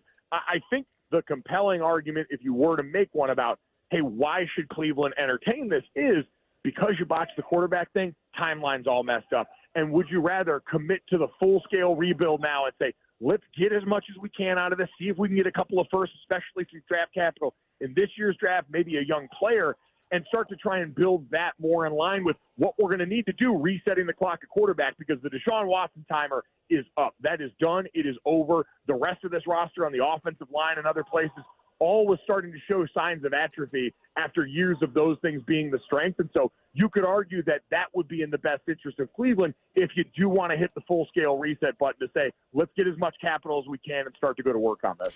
Speaking of Deshaun Watson, Bump and I were recently talking about some of the worst trades in sports history, and I think both of us in recent history still look at Watson. That deal the Browns made is kind of taking the cake, especially considering the lack of production we know he's had since then. And yet, stepping away from the NFL entirely, there was another massive blockbuster trade this past weekend. Luca Doncic heading to the Lakers.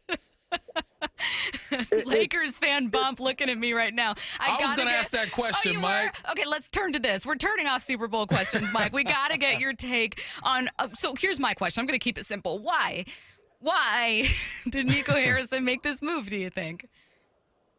We don't know, but he certainly has to be sure to do the things that he's done is I think what we keep coming back to now, because what he did, Nico Harrison, was start the clock on his own job. So I don't know if there's, reports of him maybe having grander plans than being there for a long time. I don't know if he just truly does not believe in Luca Doncic, the player behind the scene, considering, as people know, with Nico Harrison's time at Nike, he's a Kobe guy. There are probably things he values basketball-wise that you're not going to get out of Luca Doncic now or ever. But still, you had the easy path. Like most people working jobs in sports like that as decision makers, they're operating, at least in some regard, out of self-preservation. Yeah. How can I cover my own ass? Yep. And doing this decidedly exposes those hind parts for Nico Harrison. So he better be damn sure of it, because the rest of us are certainly looking at it like we have no idea. Well, that's all from me, Mike, because I was going to end my question with that one, and she stole it from me. I'm going to ask one more. Mike, I'll ask one more. So, Bump and I have been debating this endlessly, obviously, since it happened. Now, he is a Lakers fan and also knows infinitely more about the NBA than me and infinitely more about both of these teams. And so for me, I see it from a front office point of view, and I go, God, you keep the easy piece. You keep the easy weapon. Why would you ever do that? For Bump, he felt like both teams kind of made it out. So correct me if I'm wrong. Both teams kind of made it out okay short term. Do you think that people are undervaluing AD's contributions as part of this trade just because they were so shocked by the news? Yeah, listen, I think like we've kind of turned the tide on that, where most people have given AD his flowers and talked about not only how important he was to the Lakers, who, by the way, won a championship with him there. Like, you can besmirch the bubble all you want. They won a title with Anthony Davis and LeBron James. They secured the mission, but I just think this is more about how unprecedented it is from the other side than it is any sort of indictment on Anthony Davis and what he can do, no doubt, going over there and being a positive contributor to the Dallas Mavericks. But again, when you got what looks like the next decade of a guy that's the easy button as a ball handler and an offensive force in this league, it feels real weird to forsake it so that you can fall back on a defense wins championships cliche. He is Mike Golick Jr., kind enough to join us on the Emerald Queen Casino Sportsbook Hotline. Mike, thanks so much for the time. We appreciate it. Thanks, Mike. Thanks for having me, guys. Appreciate it. Let's get to headline rewrites. Extra, extra, read all about it. Headline rewrites. We must make headlines. The real story behind the headlines in today's news with Bump and Stacy. Headline number one, the hot rumor going around NBA circles today is the Warriors trying to acquire Kevin Durant in a trade with the Suns. What's the real headline? Usually it's KD who's doing the chasing. So could you imagine change of gears, him going back to that situation? Yes. Like you won a couple. I want it to happen. Yeah, I can't imagine it. Then you got out of there. You wanted to get out of there. You go over to Brooklyn. It hasn't worked in Brooklyn. Mm-hmm. It hasn't worked in Philly. Mm-hmm. In Phoenix. Now you're going back and saying, look, take me back. I'm sorry. I went out there to the dating world, and it isn't what it is. So take me back. But this is what I appreciate about that is I don't want Steph Curry to go out the way it looks like he's going out. He's 36 years of age, I believe. He's the greatest shooter of all time. I want him to go out swinging. If that means KD is on that roster, so be it. It's going to set my Lakers back even another year or two in our process, but so be it, man. I'm here for Steph Curry. I'm not a Warriors fan, but I'm a Steph Curry fan, and I appreciate how he's affected the game. Why not? But this is all because Bradley Beal doesn't want to drop his no-trade clause, and he's making life difficult. So go ahead and get KD. Yeah, not everyone feels the way about the Chiefs that I do, but I see them like the Warriors, where it's like a dominant team that I still find pieces of them very likable or not easy to root for per se, but I don't hate them. Like the Warriors are one of those too, where they've been a dynasty, they've been on this amazing run, they've been dominant. And yet I don't hate them. I feel the same way where I'm like, I want the best for Steph. Why? He's already had everything, and yet I want that for him. Can you explain, because I don't quite fully comprehend this, what is going on, how Jimmy Butler gets worked in here from your point of view? Because this is potentially part of a 3-team deal, right? Yeah, 3-team. The 3-team deals always confuse me. Okay. So I'm going to leave that to Curtis. Curtis, if you understand exactly how that works, so be it. But the 3 teams, I'm like, okay.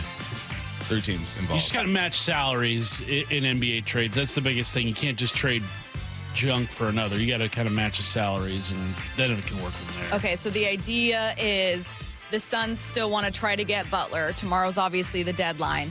And that maybe if they swing this deal with the Warriors, they can move enough pieces around so that Jimmy goes to Phoenix. Correct. Okay. Precisely. Okay. Headline rewrites. Headline number 2 today is the late National Signing Day across college football. What's the real headline? Today's also a great day to learn the names of your favorite team's future transfer portal entries.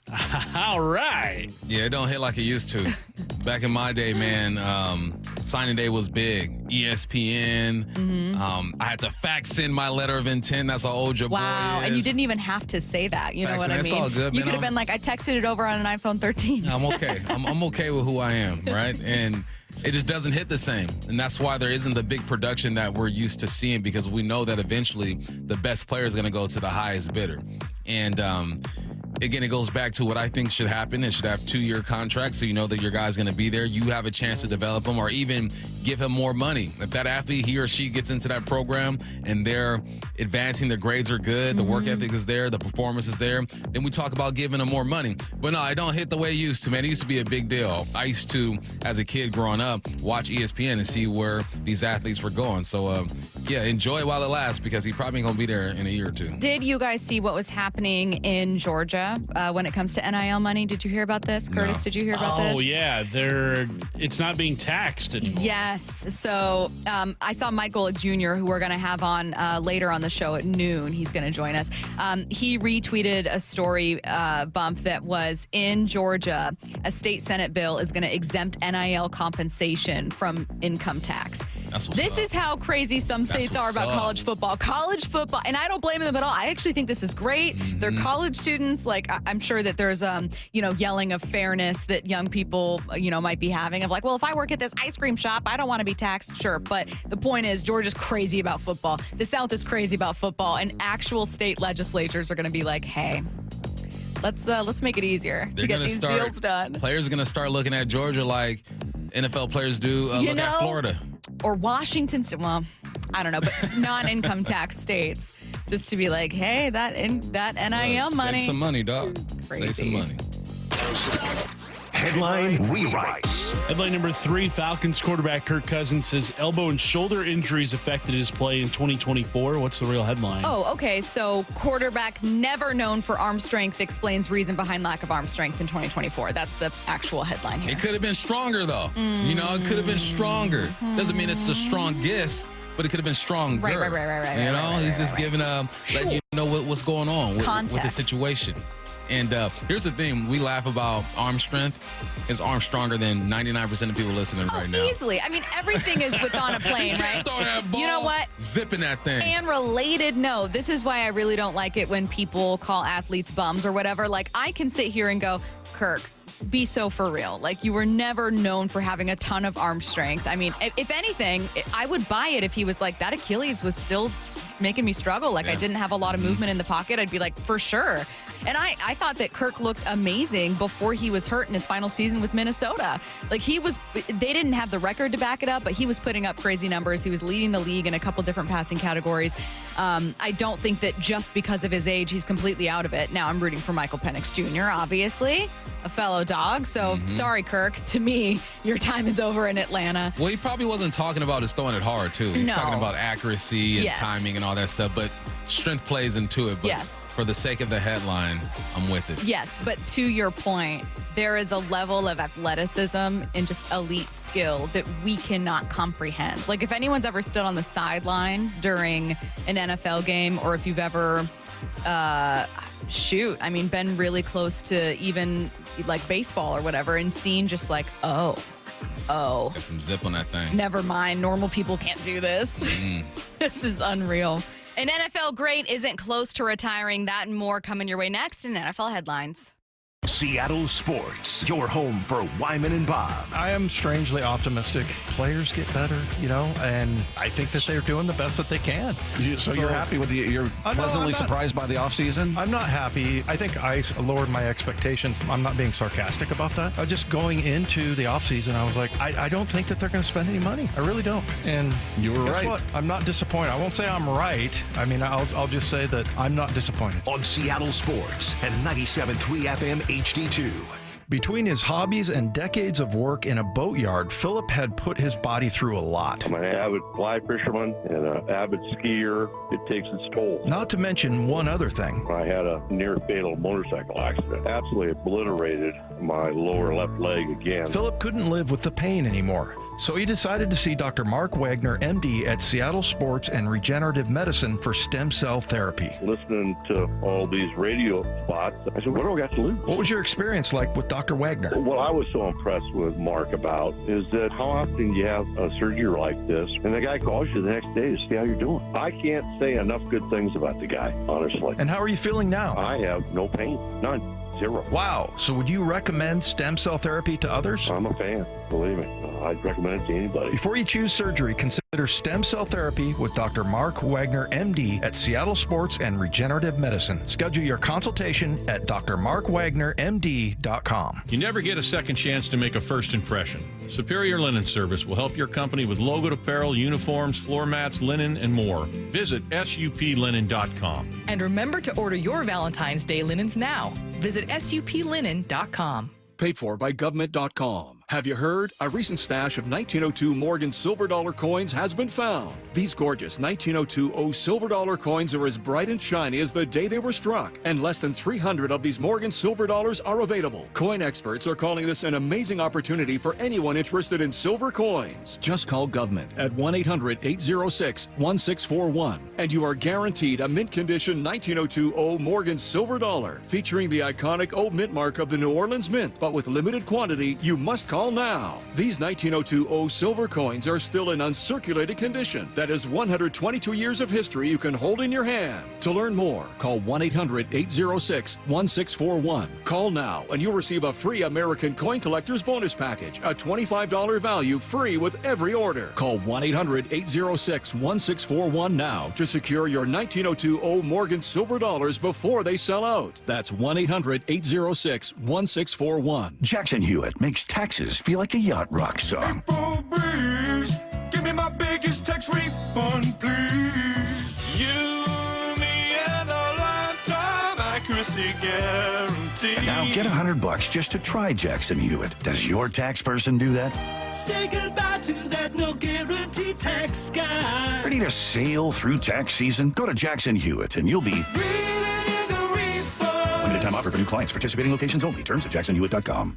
Right now at Wendy's, get 2 of these fave items for just $7. The spicier classic chicken sandwich, Dave's single, or 10-piece nugs. It's an incredible deal, but an insanely difficult choice. Do you go double chicky sando, both spicy and classic, 1 beefy and 1 chicky? Or maybe you go all in on one and go Nug Max. 2 faves for just $7? Gotta be Wendy's. At participating Wendy's for a limited time only. Select a request 2 for $7 deal to redeem. Not valid in a combo or with saucy nugs. Single item at regular price. Prices may be higher in Alaska and Hawaii. Guys, your testosterone level impacts your energy, drive, weight, hair loss, and even ED. Revive Men's Health Seattle will check your T level for free. For your free T level check, exam, and consultation, call 206-529-1111 or visit ReviveMen'sHealth.com. 4 down territory, going inside the game with Michael Bumpus. I like this. More quarterbacks should start doing this. Every day at 11:15 and 1:15 on Bumpin' Stacy. Is chronic pain beginning to make your everyday life a challenge? Then call Dr. Daniel Nelson, MD, with Eastside Pain and Regenerative Medicine. With over 30 years of experience, no one has more experience in pain medicine techniques and stem cell therapy than Dr. Nelson. And here's what a satisfied patient had to say. Well, that seems to be a genetic thing. All the men on my dad's side of the family have bad backs. Since my mid-20s, it would swell up and I would lose range of motion, and it was very, very painful to stand or walk, and so I had to miss work. So he went in there and gave me the stem cell injection, and it's great now. I get to keep all my original equipment, if you will. No permanent loss of range of motion, in and out in a day. That's totally worth it. I couldn't recommend Dan Nelson more highly. So don't let pain control your life. Consider stem cell therapy with Dr. Daniel Nelson, MD. Call 425-823-4000 today. That's 425-823-4000, or go to danielnelsonmd.com. Hi, Justin Shirley, CEO of State Roofing and Exteriors. With thousands of full replacements with expert craftsmanship and unbeatable warranties, we've been building roofs you can trust for over 5 decades. It's more than just a job, it's our promise to you.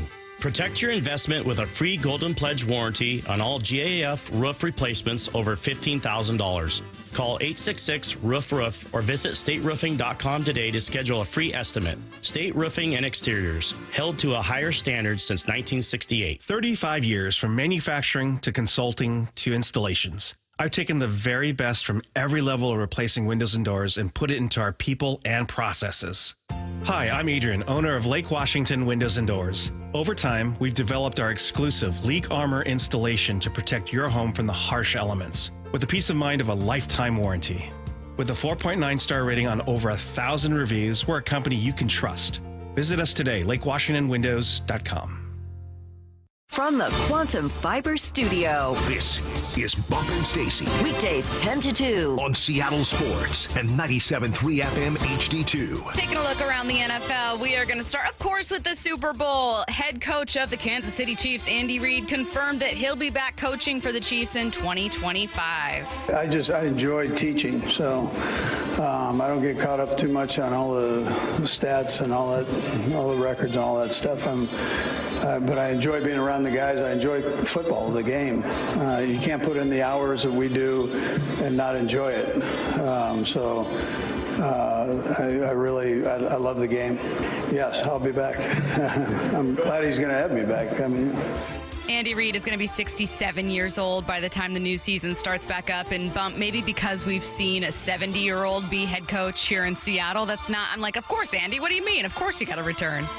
Yeah, all that sounds good, but you know why he's coming back? He got Pat Mahomes. Why would you let somebody else date your dime piece? You're going to ride this thing out as long as you can. My man wins 65% of the time. He's been to the conference championship game 47% of the time that he's in the playoffs, and he's got the baddest chick on the block. He ain't going nowhere, man. 66 is a new 56. Absolutely nowhere. And in addition to that, if you know, like, it's one thing to be like 67 and you're like, I got to rebuild. Here we go. Exactly. But if someone was like, hey, you want to go on a cruise? You want to go on vacation? Bump, you want to go play this round of golf when it's beautiful and sunny outside? Everything's paid for. Yeah, everything's paid for. You're Right. going to be like, I don't care if I have a broken leg. I'm going. We going. Come on. It's the perfect situation for a 66-year-old. Half the He job's ain't going done nowhere. for you. All right, we're going to the AFC North. Steelers beat writer Gary Dulac writes that the rumored beef between Arthur Smith and Russell Wilson is that Smith wouldn't let Russell change plays at the line of scrimmage. Bump, I know that Russell Wilson ran into questions about his ceiling, questions about his play, questions about whether he still had it with Denver, and I understand. But he's also like a 10-plus year NFL veteran. Do you think it's fair for Russ to be kind of bothered?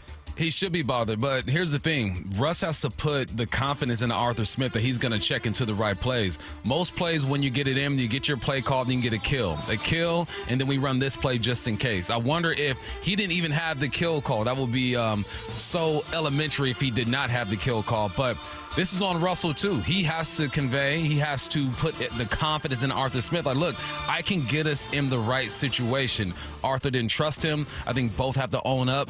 But ultimately, I think it comes down to Russell Wilson. Like, what are you not doing to let your offensive coordinator believe in you that you can get into the right play? Well, and what's really weird is one of Pittsburgh's best last games of the season, like the last one where they looked really, really electric, was a game against the Bengals. Russell Wilson threw for 414, 44 points for the Steelers against Cincinnati. And Dulac says, hey, part of that was Russell Wilson being able to change a few of these plays, and then it made Arthur Smith uncomfortable. So here's my question: and who knows, maybe Russell Wilson's talking to Gary, and he's like, let me tell you what, our last game when I was talking.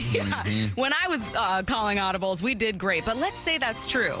If you're Arthur Smith, do you not also look at that game and go like, am I limiting my quarterback? I don't know. If there is truth to that, if it's not just spin, if it's not just from Russell's camp, if there's truth to the fact that the last time Russell Wilson had a little more freedom, they had a really, really great game, how is that not just an issue with control with Arthur Smith? Well, you got to look at it now. That's the last game of the season. So who knows if of the regular season, I believe, right?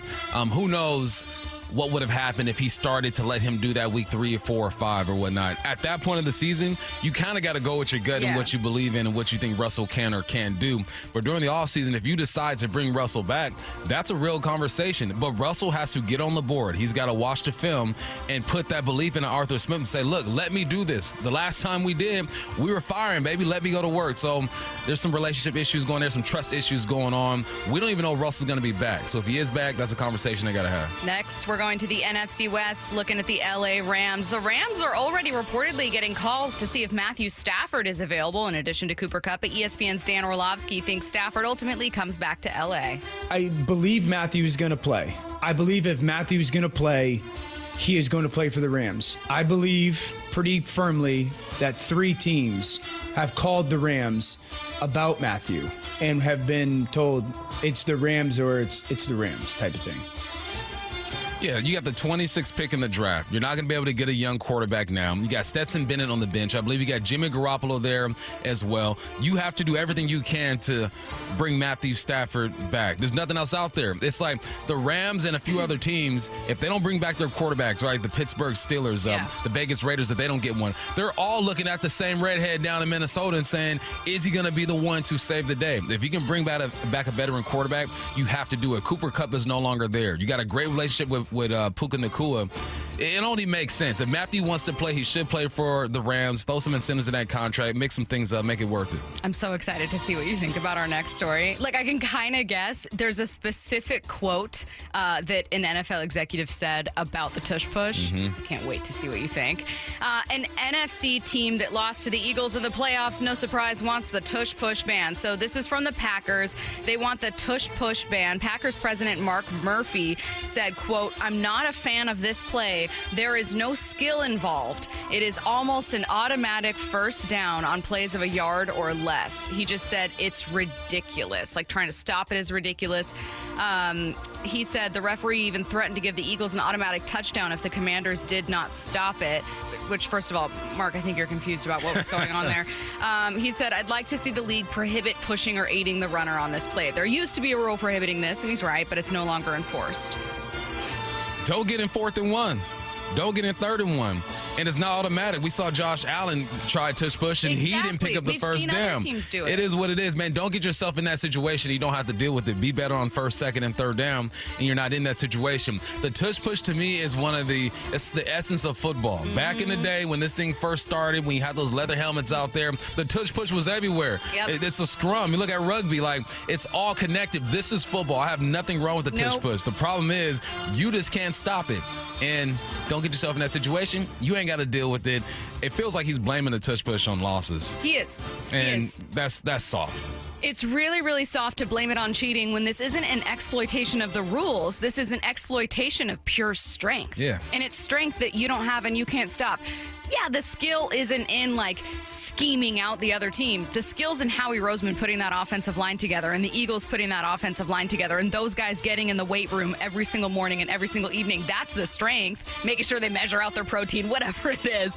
Like, I don't know, man. Like, I think that when we define skill in the NFL and then eliminate pure strength and push from that, it's personnel. Come on. The Eagles average 6'6", 330 pounds on that offensive line, 23 more pounds than any other offensive line in the game. That's what it is. Would this be as big of a deal in the NFL if, say, the Carolina Panthers were the most successful team? But we're losing? Yeah. No. Exactly. No, absolutely not. No, they wouldn't even look at it. Yep.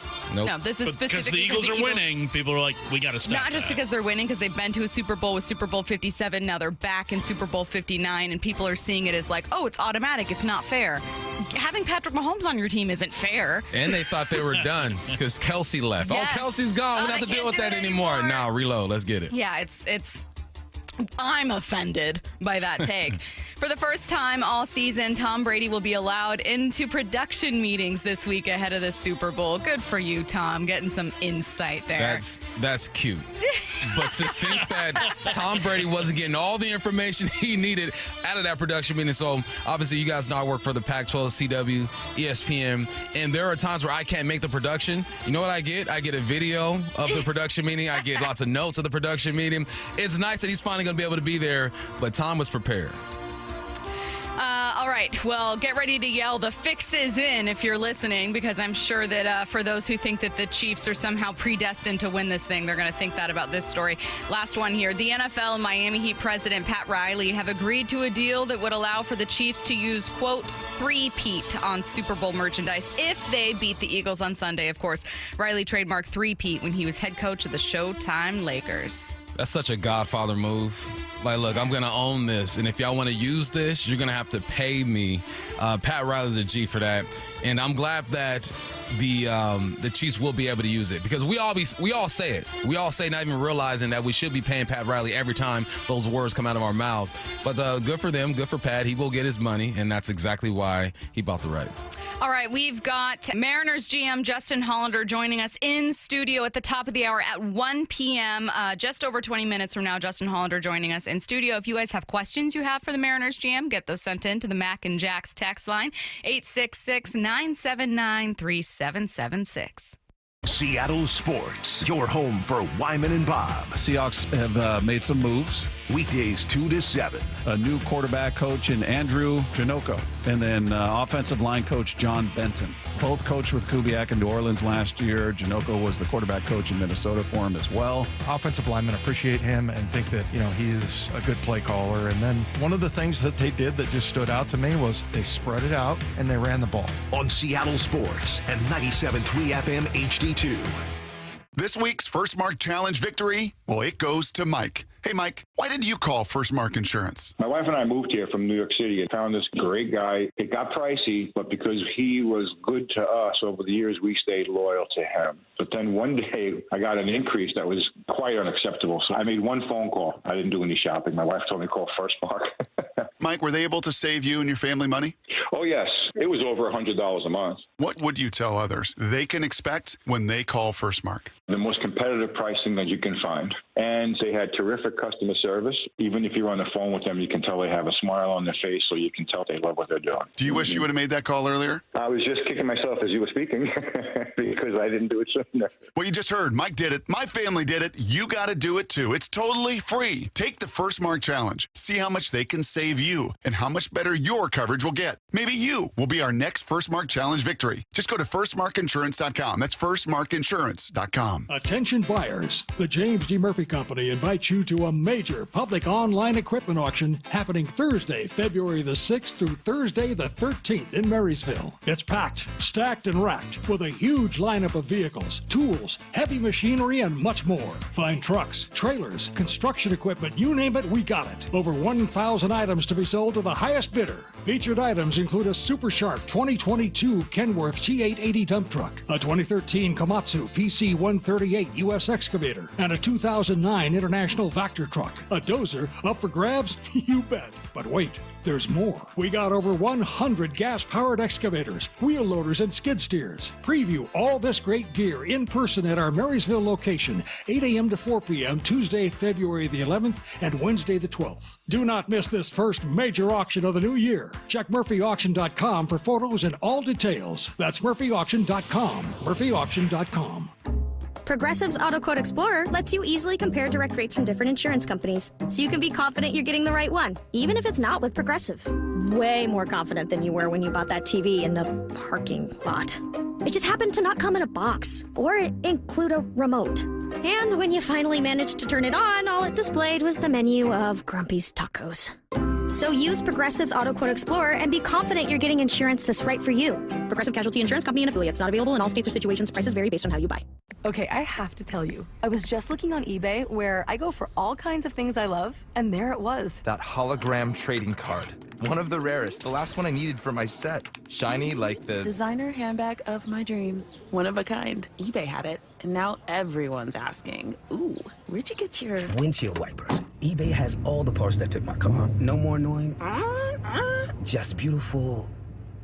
Whatever you love, find it on eBay. eBay. Things people love. Hey, it's Mike Salk here for my friends at Snoqualmie Casino and Hotel. Yes, I said and hotel. If you're looking for a fun night out, Snoqualmie Casino and Hotel is just the place to go. Whether it's Vista Prime Steak and Seafood with their reimagined happy hour or Falls Buffet as well. The breathtaking views of the Snoqualmie Valley and Mount Si. You can find all the details at snocasino.com. Seattle's closest is now Snoqualmie Casino and Hotel. Only 30 minutes from downtown. Seattle's closest, Snoqualmie Casino and Hotel. Subscribe to the Seattle Sports YouTube page to find new and exclusive content from your favorite shows and personalities daily. Just head to YouTube, search Seattle Sports, and click subscribe.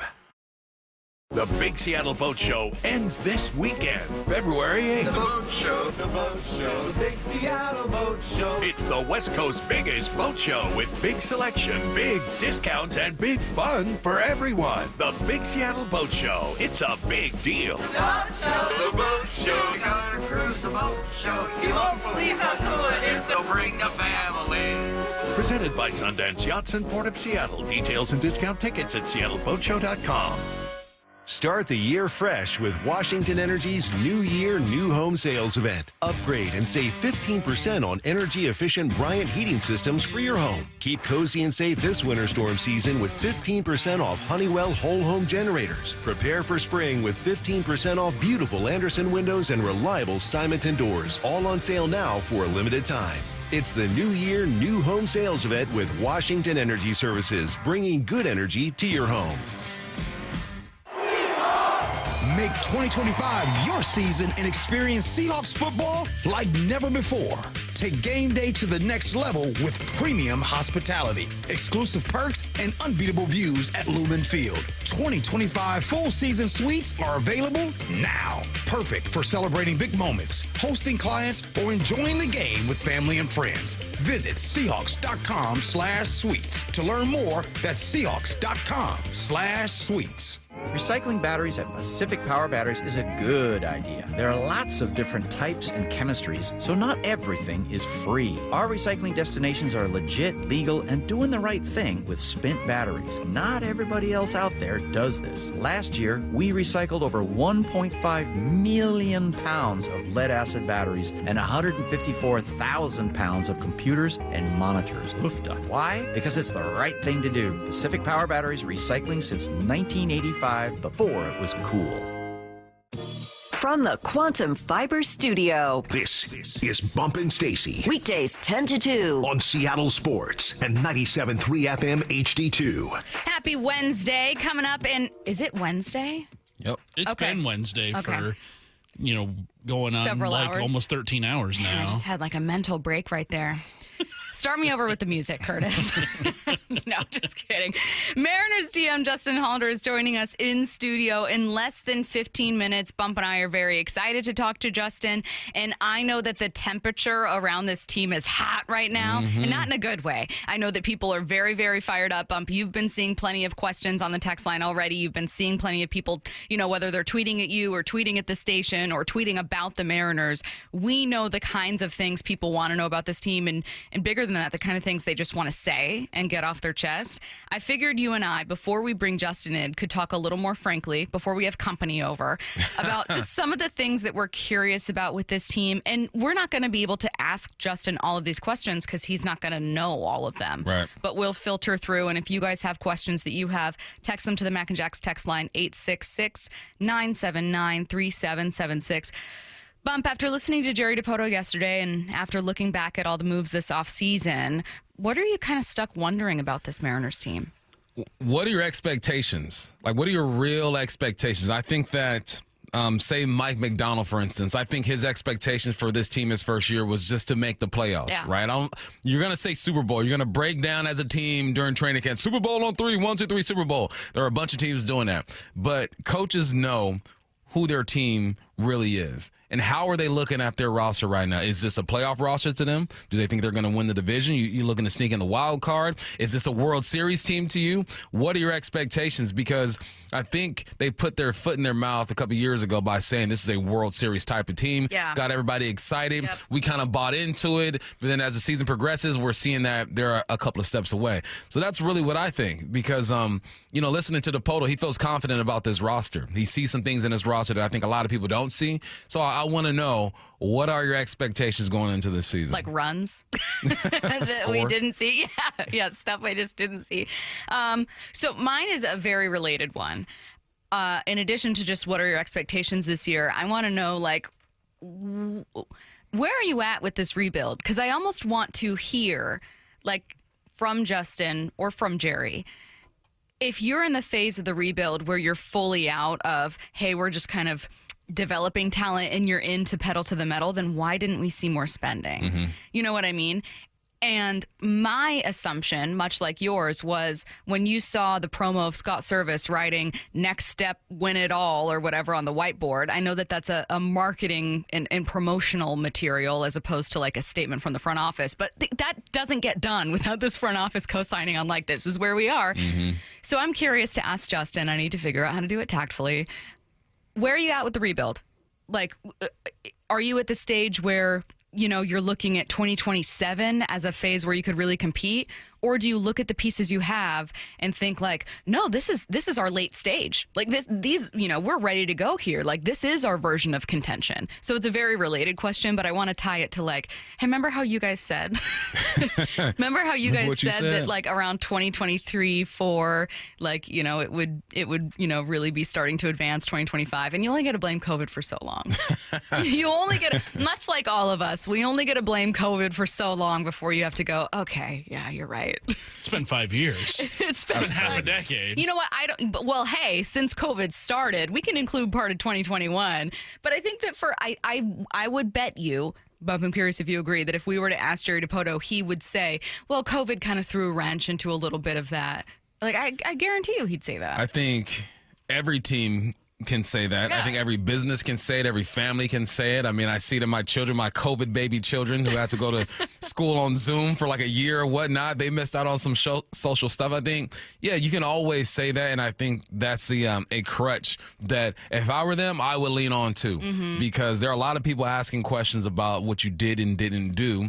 And I don't know how open they will be to give their justification for doing stuff. But I would lean on that too, just to kind of get you off my back a little bit. But I like the question about the rebuild, the remodel, whatever you want to call it, because it's stages. And I think that sometimes we get caught up in wanting everything right now. But I think it's fair for people to want more right now because there have been stages, right? You did accelerate the process getting into the playoffs sooner than you thought.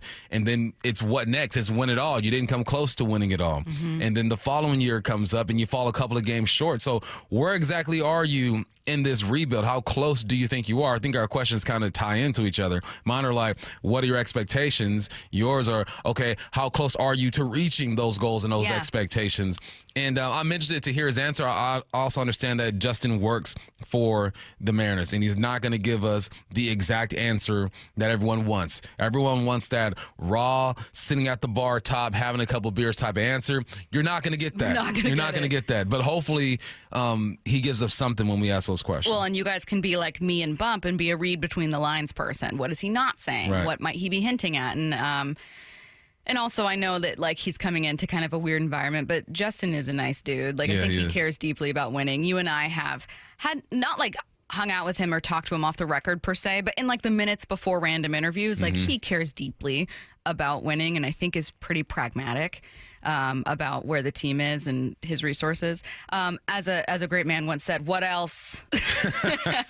What's another question you have for Justin? How they are nurturing or helping Julio get through this slow start that he typically has at the beginning of the season. What can you do as an organization? I understand he's a tropical dude. the cold weather gets to him. My first winter in Pullman, I was culture shock. I saw white on the ground and didn't know what to do. Where's my jacket? I need a hoodie. Do I have gloves? Like, it affects you. It really does. So what can the organization do to help him get through that? Now, he's not dealing with snow, obviously, but the weather is changing. It's different. Is it his 4th year here? So maybe he's acclimated now.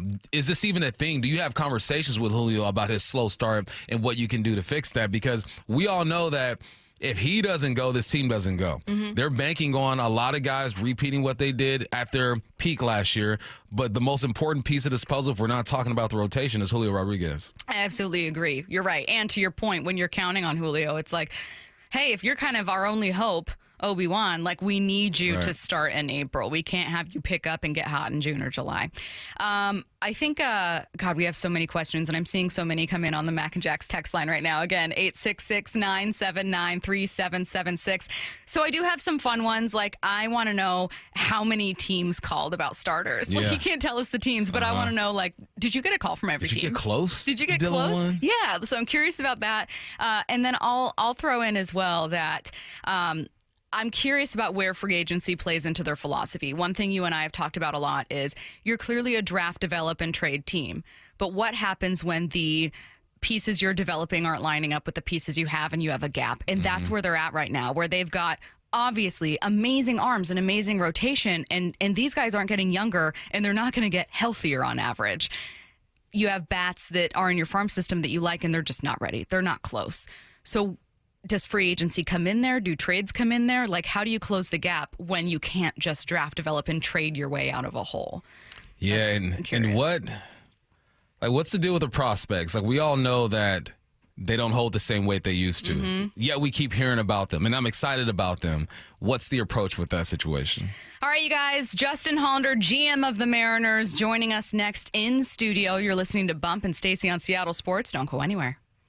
Seattle Sports, your home for Brock and Salk. Our weekly conversation with Daniel Jeremiah. You should be, I think, in a good position to trade for Myles Garrett. If you could do that and trade DK for a first-round pick, could you completely change around the way this roster looks? Well, I was just looking over my shoulder to see who you were looking to argue with, because I don't have any. To me, Myles Garrett, I think, has four elite years ahead of him and is a complete difference maker. I would do that tomorrow. Streaming live on the Seattle Sports app. You know, someone asked me the other day, do you know how many devices the average home has connected to their Wi-Fi network? It's way more than I thought. So I actually went home and counted how many connected devices I own. It's more than a dozen. All to keep me connected to the good stuff. Streaming, gaming, all the interneting, you name it. Xfinity knows that the number of devices we have connected to our internet is growing by the year. And that's why they engineered their gateways to handle hundreds of connected devices. Hundreds, for real. And now through March 18th, get Xfinity Gig Internet for $25 a month for a year with no annual contract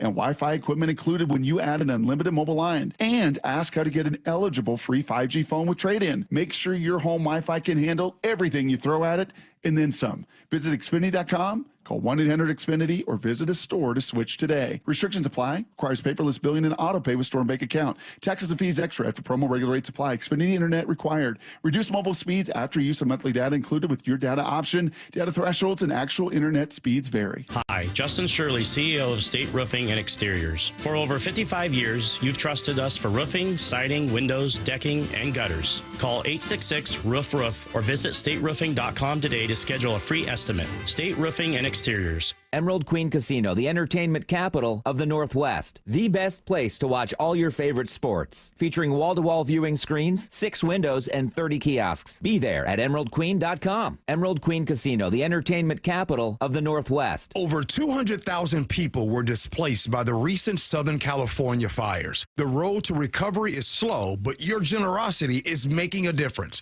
G. Scott here. Together with your donations, Safeway and Albertsons were able to raise $5 million to help with food, shelters, and financial assistance. Organizations like the Pasadena Community Foundation, Pasadena Humane Society, Red Cross, and Salvation Army will benefit. My friends at Safeway asked me to thank you for your generosity and support. I've always said, the car sales in the 1980s and 1990s, earned the rep that we have today. The concerns that consumers have because of what has happened in our industry in the past, they're warranted. It's our job to show them that that's not how business is done anymore, right? It's very different business. It's much more transparent. There's much more information that's available to people, and we're much more customer focused than I think the car industry was, 20, 30 years ago. I'm more focused on providing good customer service and relationships, because I think if you take care of people, money will always come. So I think just the philosophy and the focus for us has changed, where I was constantly chasing a paycheck, and now I'm just constantly trying to take care of customers and employees, because I know if I do that, then my paycheck will take care of itself. The LJ way is the Lee Johnson Auto family. Progressive's Auto Quote Explorer lets you easily compare direct rates from different insurance companies, so you can be confident you're getting the right one, even if it's not with Progressive. Way more confident than you were when you bought that TV in a parking lot. It just happened to not come in a box or include a remote. And when you finally managed to turn it on, all it displayed was the menu of Grumpy's Tacos. So use Progressive's Auto Quote Explorer and be confident you're getting insurance that's right for you. Progressive Casualty Insurance Company and affiliates. Not available in all states or situations. Prices vary based on how you buy. Okay, I have to tell you, I was just looking on eBay where I go for all kinds of things I love, and there it was. That hologram trading card. One of the rarest. The last one I needed for my set. Shiny like the designer handbag of my dreams. One of a kind. eBay had it, and now everyone's asking, ooh, where'd you get your windshield wipers? eBay has all the parts that fit my car. No more annoying. Just beautiful. Whatever you love, find it on eBay. eBay. Things people love. Wesley is a truck driver. I drive a truck, and I love what I do. A truck driver with IRS troubles. They told me I owed them $43,000. It got really bad. Quite a few letters in the mail. They were talking about wage garnishment, coming after my house, my car. Yeah, they don't play around. I seriously thought that I was going to lose everything. One sleepless night, Wesley finally made a call to Optima Tax Relief at 2 a.m. Kind of figured I'd get a machine, but I didn't. I actually got to talk to an actual person in the middle of the night. He found just what he was looking for. Oh, they were great people. You need a team of people that know what they're doing. Optima Tax. They know what they're doing. Optima Tax Relief came through with flying colors. I saved an incredible amount of money. Happy don't even come close. I was absolutely overjoyed. Take Wesley's advice. If you're in any kind of trouble with the IRS, call Optima Tax Relief. Don't trust anybody else. Call Optima for a free consultation. Call 800-343-6460. 800-343-6460. 800-343-6460. Optima Tax Relief. Some restrictions apply. For complete details, please visit OptimaTaxRelief.com. Let's go! This is Seattle Sports. Streaming through the Seattle Sports app. KIRO AM Seattle. KIRO FM HD2 Tacoma. Home of the Seahawks, Mariners, and everything Seattle sports. Seattle Sports Snapshot. Ahead of tomorrow's trade deadline in the NBA, the Bucks have traded Chris Middleton to the Wizards as part of a multiplayer deal that sent Kyle Kuzma to Milwaukee, sticking with the NBA. In his first public comment since the Lakers acquired Luca Doncic, LeBron James admitted that at first he didn't think the trade was real, saying it didn't set in until he saw Luca today in a video of AD at Dallas practice. It was shocking when I heard the news, James said, but at the end of the day, I understand the business of basketball. Snapshot, brought to you by Miller Lite. When it's game time, it's Miller time. This hour is brought to you by Mazda of Everett. From the Quantum Fiber Studio. This is Bump and Stacy. On Seattle Sports. Streaming through the Seattle Sports app and at seattlesports.com. Now, here are your hosts, Michael Bumpus and Stacy Ross. Here we go now. Joining us right now in studio, it's Mariners GM Justin Hollander. Hi, Justin. How are you? I'm good. How are you? I'm great. Fantastic. We did ask listeners, hey, if you guys have questions, let us know. Full disclosure, I'm telling you because I think you're a really nice person. Full disclosure would have been better 20 minutes ago. Full disclosure, some of these questions, I'm nervous about how to ask them, but I'm letting you know now because I also think that you're very candid and pragmatic. And we'll do our best. And I think you care deeply about it. So I'm letting you know off the jump that I'm trying to figure out how to phrase things. And I'm excited to be excited about this team.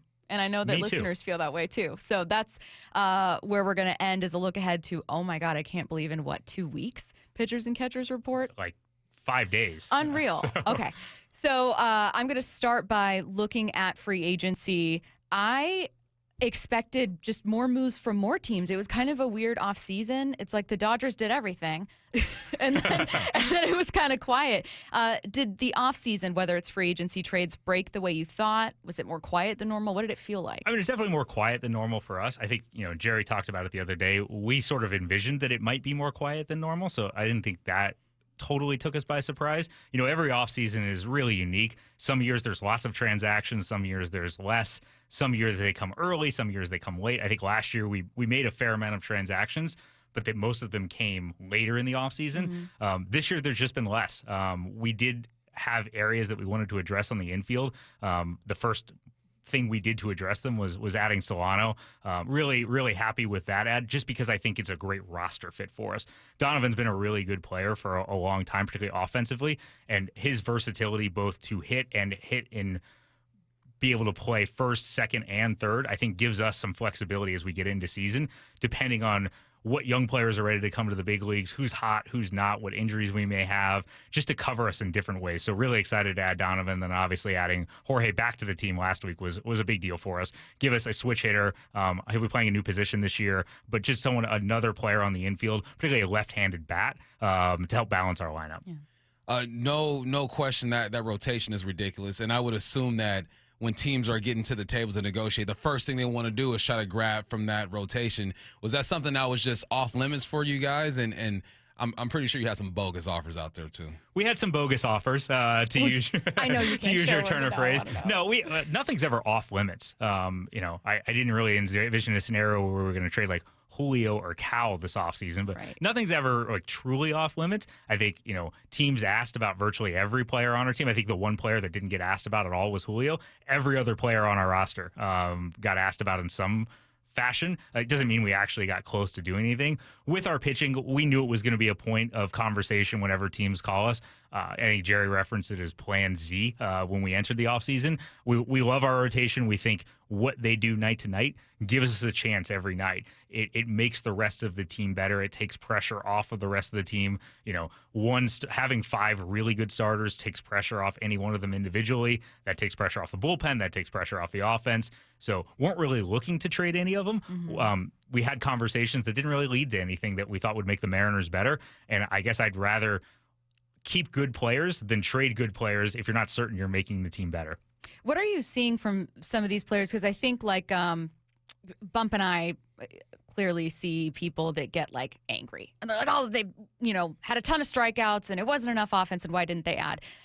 Maybe what stats or what trends were you looking at with this team where you thought, I think there's more here and I truly believe in them? Yeah, just in the world of you mentioning me being candid, we played terrible offense for the first 4 months of last year as a group. There were individual players who were better in stretches and worse in stretches, but as a group, we were just an unacceptably bad offense for the first 4 months of the season. And that's if it starts with somebody's fault, it's probably mine. And our front office, we just did not play good enough and put enough pressure on teams. Even when we were 10 games up, we were doing it in ways that was more smoke and mirrors than was going to lead to long-term success.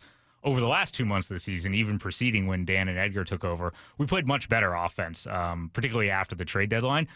We need to score more runs this year. That's a fact. We need to be more consistent day to day. In my conversations and Jerry's conversations with Dan and Edgar, the night-to-night consistency is something that they're really focused on.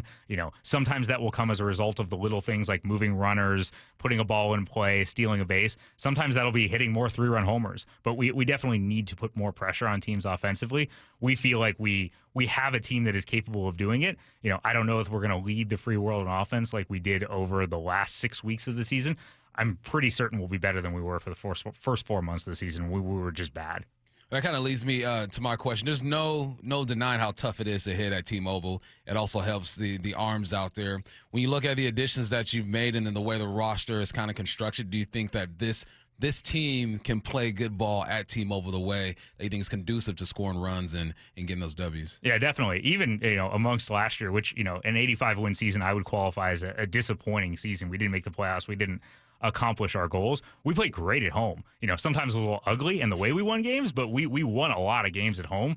We need to just be more consistent everywhere. We need to play better on the road. We need to finish games both at home and the road. I think our bullpen more than held their own, particularly given the gravity of injuries that they suffered last year. But on the whole, in aggregate, we played really well at home last year. We just need to be more consistent, over the course of 6 months, both at home and on the road. The ballpark should help us. If we thought the ballpark was hindering us in some way that was affecting our ability to win games, that's a different conversation than it's tough to hit here. We pitch really well, and in aggregate, we are winning games. That's kind of the situation, the latter situation that we find ourselves in. Our guys know it's tough. It's tough early in the season at home to score a lot of runs. I think they also know that our pitchers pitch really well at home and that we're really looking to achieve wins. We're not looking to achieve sort of feel-good stats that don't really lead to wins. When you're looking at the infield, just so I know, heading into spring training and kind of how I'm talking about them, can you clarify just kind of where you see everyone and who some of the most impactful guys will be in that infield? Sure. Ultimately, it'll be a Dan and his staff conversation where they line up day to day. Hopefully he asks for some input along the way. I suspect he will. I think as we line up today, Cal obviously will be behind the plate a lot, mixing in with Garv when it makes sense to give Cal a day. Feel really, really good that's a huge advantage for the Mariners. The Platinum Glove winner, who we feel like is the best catcher in the American League, if not baseball. That's a good place to start. Luke Raley is going to play a lot of first base this year. Solano will also play a lot of first base this year. I think first crack at the everyday second base job will be Dylan Moore.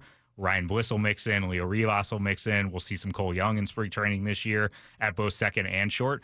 JP will play short. Really looking for a bounce back from JP this year. Obviously, he didn't have the kind of year that he'd hoped to have. And then at third, Jorge will play a lot of third this year. I mentioned we brought Polo back last week.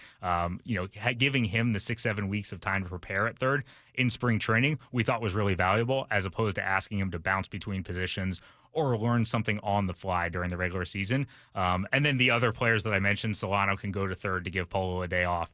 Rivas can play third. Demo can play third. So we'll have plenty of options at third. You might see some Ben Williamson in camp at third base. He's one of our younger prospects who we drafted in the second round a couple years ago, who's an awesome defender who advanced through AA last year. Will likely start at AAA this year. And you'll see a lot of Ben at third in spring.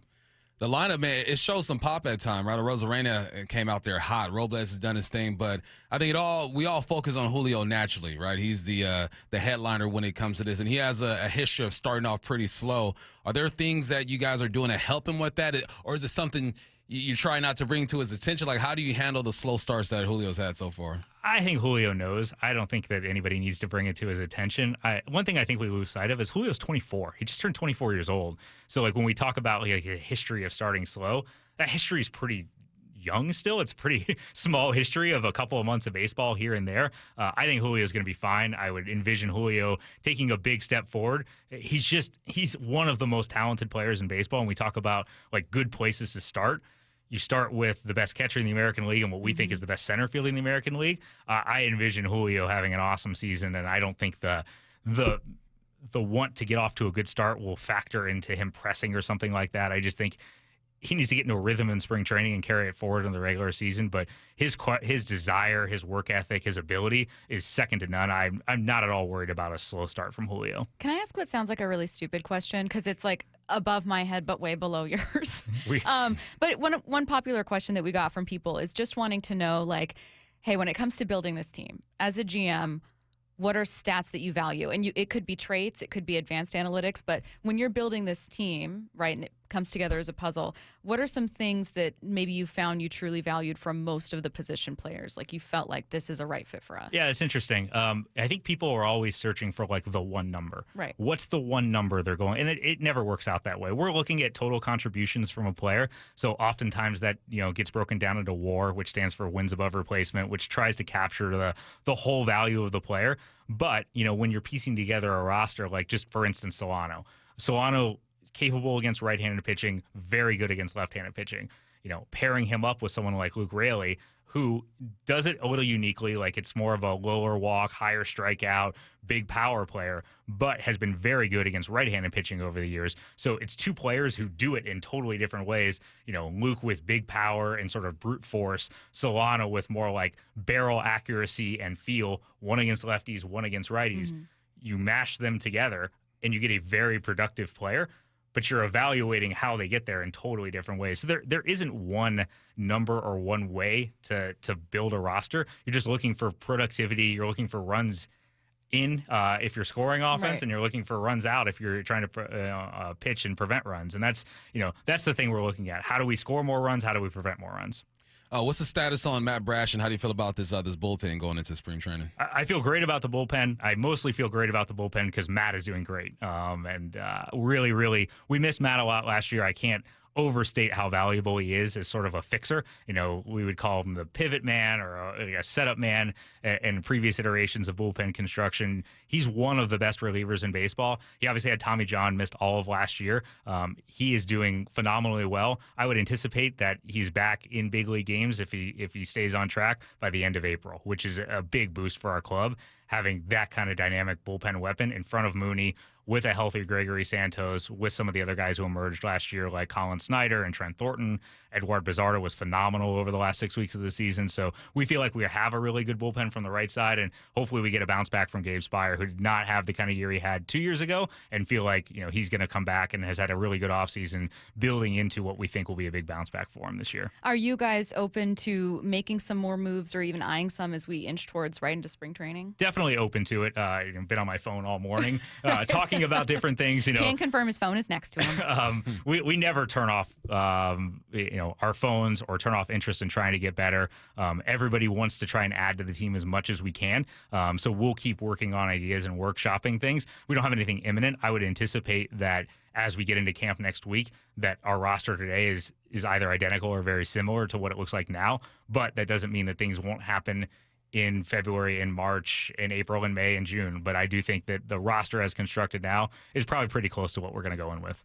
I don't know how much you can tell me or if you can tell me anything at all with this one, but how close do you think you were to making a move? And obviously you don't make moves for the fans, right? You guys have the data, you have your philosophy, but were you close to making a move that you feel like the fans would have felt a bit better about it going into to spring? I don't know how to answer that. Maybe we were close to doing something they would have hated. We talked about a lot of different things over the winter. We never really talked about doing things just to do them. We want to do things like purposefully. We want to do things with like real goals in mind. We're doing this because we want to get better in this area. We're making this trade because we're looking to add this element to our team. It's really hard to ballpark how close you ever are to something until you're done.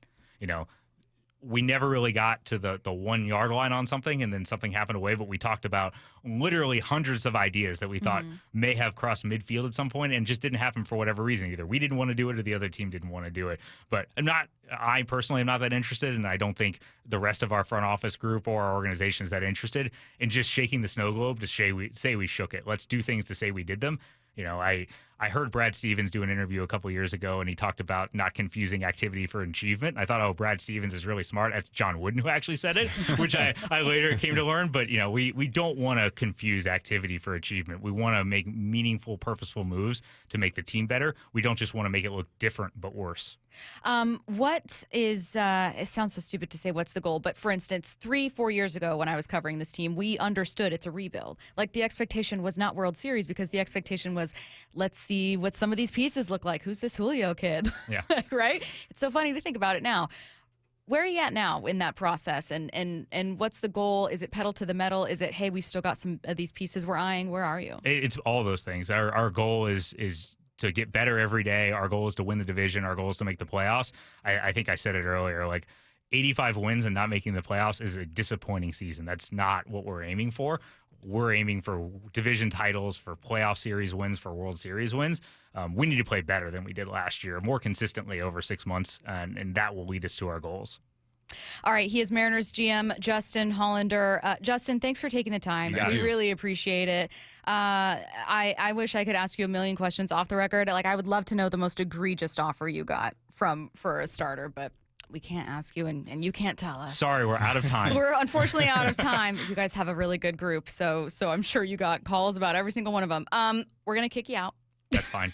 It was nice while it lasted. Unceremonious. Thanks for hanging out. Thanks, Justin. And we are gonna get to 4 down territory. Thanks, guys. This is 4 down territory, going inside the game with former Seahawks and Coug wide receiver Michael Bumpus. First down. This The Raiders have hired Chip Kelly. What do you think their offense will look like, and what do you think Chip's contract says about his future with the club? The offense is going to be a lot of shotgun movement. He doesn't get under center a lot, but I think that in the NFL, he's going to switch it up a little bit and get under center. You know what I mean? I think he has to do that. But I was watching the Oregon game. I watched the national championship, and he showed the ability to switch it up. And why would we be surprised that Chip Kelly could switch it up? He's been around this game for so long, and he was already working with NFL type of talent over there with Ohio State. So I think the transition is going to be good. I'm interested because there was one play, I believe it was the first touchdown that Ohio State had in the national championship. They showed an outside zone, they showed a split zone with a tight end and the running back with a motion. They showed it 2 or 3 times in that drive, and then that motion acts like it's going to the left, and then it shoots back to the right. The defense flows to the left, and boom, he drops it off to the right side. He's just putting plays together. So I think we're going to see a lot of movement with Chip Kelly, but his contract says he might be the next head coach over there with the Raiders. You don't bring over a coordinator for $6 million a year. You're following Pete Carroll 2 to 3 years. I think that he's going to settle right in, and if all goes well, he could be the next guy up. Second down. What are some Super Bowl stats and facts you found that intrigue you? I already asked you this earlier, so you know the answer to this. Now I know. But I'm smart. What do you think the average ticket cost for the Super Bowl last year? So I said $2,500, and I was wrong. $7,500 last year, which is stupid. Crazy. Bump his family. You're not going to the Super Bowl. All right, now there are 12 franchises who have not won a Super Bowl. Second time around. Can you get it? Who you got? Okay. So I initially said I knew the Texans, I knew the Bills, I knew the Vikings, I knew the Cardinals. It took me a second to remember the Browns. It was the last team I guessed, and I cannot believe that. The Panthers, the Chargers, and oh God, I've already played this game. Okay, let's see if I can do this. Who am I? Oh, Falcons. Who am I missing? 1, 2, 3. Oh, just tell me. Jags, Cincinnati, Tennessee. Those are the 12 teams who have not been or not won a Super Bowl. Another fact, the first woman ref in the Super Bowl was Sarah Thomas in 2021. Most pass attempts in the Super Bowl is Tom Brady with 62. Highest completion percentage in their Super Bowl career in 3 games was Troy Aikman at 70%. And then the most receiving yards in Super Bowl history in 4 games, Jerry Rice with 589. Third down. Oh, I forgot. This is the greatest, in honor of the Super Bowl. Okay. The greatest sporting events in the world. This is my list. And you hear the music, it all starts with this one right here. It is the Masters. The Masters, I love the Masters. It's one of my top 4 sporting events in the world, Craig. In the world. You got the best golfers in the world going at it, and it's fun to watch, man. One of the greatest of all time. Always in April, so you guys check that out. And then you got to go to the Olympics. I love the 100-meter dash, and I love basketball. Track and field in general in the Olympics is dope, right? And then basketball, of course. And then you have the Super Bowl, but you got the World Cup. The world plays the same game at the same time. They compete for this trophy. You got to go with those 4: World Cup, Olympic, Masters, Super Bowl, the greatest sporting events known to mankind. Are you done now? I think so. 4th down. I like that the third was phrased sporting events in the world, Craig. Who's a player who needs more attention when you watch the Super Bowl? We are going to see arguably the greatest tight end in NFL history maybe have his last game. Who knows? He says, look, I got 2 to 3 more years in me. Right. Yeah, that was Tuesday. Let's see how you feel a week after you win or lose the Super Bowl. Travis Kelce.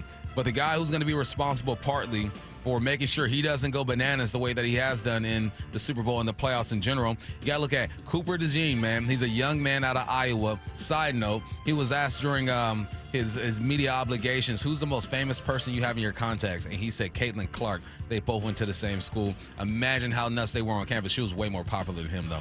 But have you seen his highlight tapes from high school, too? No. My man could hoop.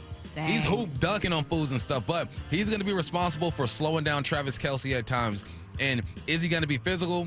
Is he going to give him space? We all know that Travis Kelce doesn't run real routes at times. It's kind of just get open and Pat Mahomes is going to find you. You got to rough him up. You need to have one of those hits that Earl Thomas had against Gronk across the middle and sit him down for a little bit and take a knee. I'm excited to see this matchup because he's a rookie and he'll be matched up against one of the best to ever do it. So Cooper DeJean, watch that matchup with him and Travis Kelce. I think that'll have some big implications on who wins this ball game. All right, we're going to talk in less than 10 minutes about the most important things we learned from Justin Hollander. When we get to that, we're actually going to talk about some stuff that we learned. Can I just say something? I'm seeing a couple people go, Oh, softball question. Genuinely, what did you want me to ask? I'm serious. Like, pull back the curtain right now. What did you want me to ask Justin Hollander? That he would actually sit and answer. Like, you don't know how interviews work. Now I'm sounding really unprofessional, and I completely understand Don't that. worry But about like, the haters, girl. But like, listen, I do think we learned a lot from Justin. For sure. I really do. I did not gather from Justin that he doesn't think that this is a very, very good team. And you may not disagree. You may not agree with Justin, and that's completely fine. You don't have to. I'm not telling you what to think about your team. But I did not get the impression with Justin sitting next to me that he's lying, that he doesn't genuinely, like, I felt a genuine excitement about his team. I would have loved for them to do a ton in the offseason, but I'm telling you right now, I was sitting next to him. You, Bump, were sitting next to him. Did any part of you think, like, oh, no, this guy's not really excited? I think he's excited about the team. No, I'll tell you what I think we learned. We learned that they were not going to give up their pitching staff to make a big move. Exactly. They weren't going to do it. The teams definitely called, and they said, you know what, we're not going to do that. We also learned that their philosophy doesn't match up with the fans' philosophy, which is just go ahead and get a big bat and let's see what happens. He says he didn't want to make his team worse, and I think him saying that, reading between the lines, is that we're not going to pull from our rotation, make our team worse, and hope that we can just get better in one area. Now, I asked him if he was close to making a huge move that the fans would like, and he said he kind of danced around a little bit. Sure. I think there were some offers out there, but he's not going to tell us exactly what moves were made. I think the biggest questions, I think, were answered. Why didn't you do anything with your rotation? Right. Why didn't you make a big move? And what do you think some of these role players are going to do? Thank you. And he answered those questions. I'm sorry it wasn't as aggressive as you wanted. Well, and like, what are the expectations this year? Are you guys in a rebuild, or are you ready to compete for a World Series? And he answered. Yeah. They consider themselves in that World Series phase of that rebuild where they're like, no, now it's pedal to the metal and we're going forward. So will they? I don't know. Do they have enough They're banking on their pieces? players playing better too, man. Exactly. They're banking on guys stepping up. I mean, it affirmed a lot of the things that we think we already knew. They're banking on guys playing better. Yes. They weren't going to get rid of that rotation. No. As boring as the answers might sound, it's pretty much what everyone expected. Well, and it didn't sound like some spicy interview, but there was a lot to read between the lines. And that's exactly what we're going to do next. First, let's see what's on tonight. What's on tonight with Bump and Stacy, brought to you by Caesars Sportsbook at Muckleshoot. Now, here's what's on tonight. The Suns take on OKC on ESPN at 6:30 p.m. KD being held out of Phoenix's lineup. Seattle Sports, your home for Brock and Salk. There was more that we heard from Jerry. He did talk about the starting pitching. You know, we were just steadfast in our commitment to hold on to the pitching. It's the foundation of their team. That's who they are. From the rebuild on, from the draft to development, it has been that rotation that is special. We got more patience, and we're going to sign these guys. Our money is actually going to be spent on Kirby and Logan and our guys. And in 2 years, when our prospects come up and all these difference makers, that's when it hits. I think that there is a lot of merit to that. Streaming live on the Seattle Sports app. Jay Leno, live Wednesday, April 9th at Muckleshoot Event Center. Come laugh it up with one of comedy's living legends. No politics, no lectures, just jokes, and they're all clean. Get your tickets before they sell out at muckleshootcasino.com. Jay Leno live Wednesday, April 9th, only at Muckleshoot Casino Resort. Muckleshoot. So I formed Davis Law Group about 30 years ago, and I would get, the same questions from people about what to do in the case of an accident. Do you need a lawyer? To the point where I decided that I would at least write a book which would answer the common questions that I would receive as a lawyer. Once I wrote my first book, it proved to be hugely popular. I decided to write then a series of books in different accident cases so that we could really teach people about their rights, how to protect them, and how to decide on whether they need a lawyer and what lawyer to hire. I've found in my career that having a client that is educated and knowledgeable about their particular type of case really helps the client and also usually ends up making the case or the claim more successful. To get your free copy of any of my Washington accident books, visit WashingtonAccidentBooks.com. The Seattle Golf Show, Friday, February 7th and Saturday the 8th at the Seattle Convention Center has 100 exhibits. Buy tickets online and get up to 4 rounds of golf and get free balls while they last at the door. Shop the huge Putts golf sale. Kids under 12 are free. VIP tickets at SeattleGolfShow.com. What is that sound?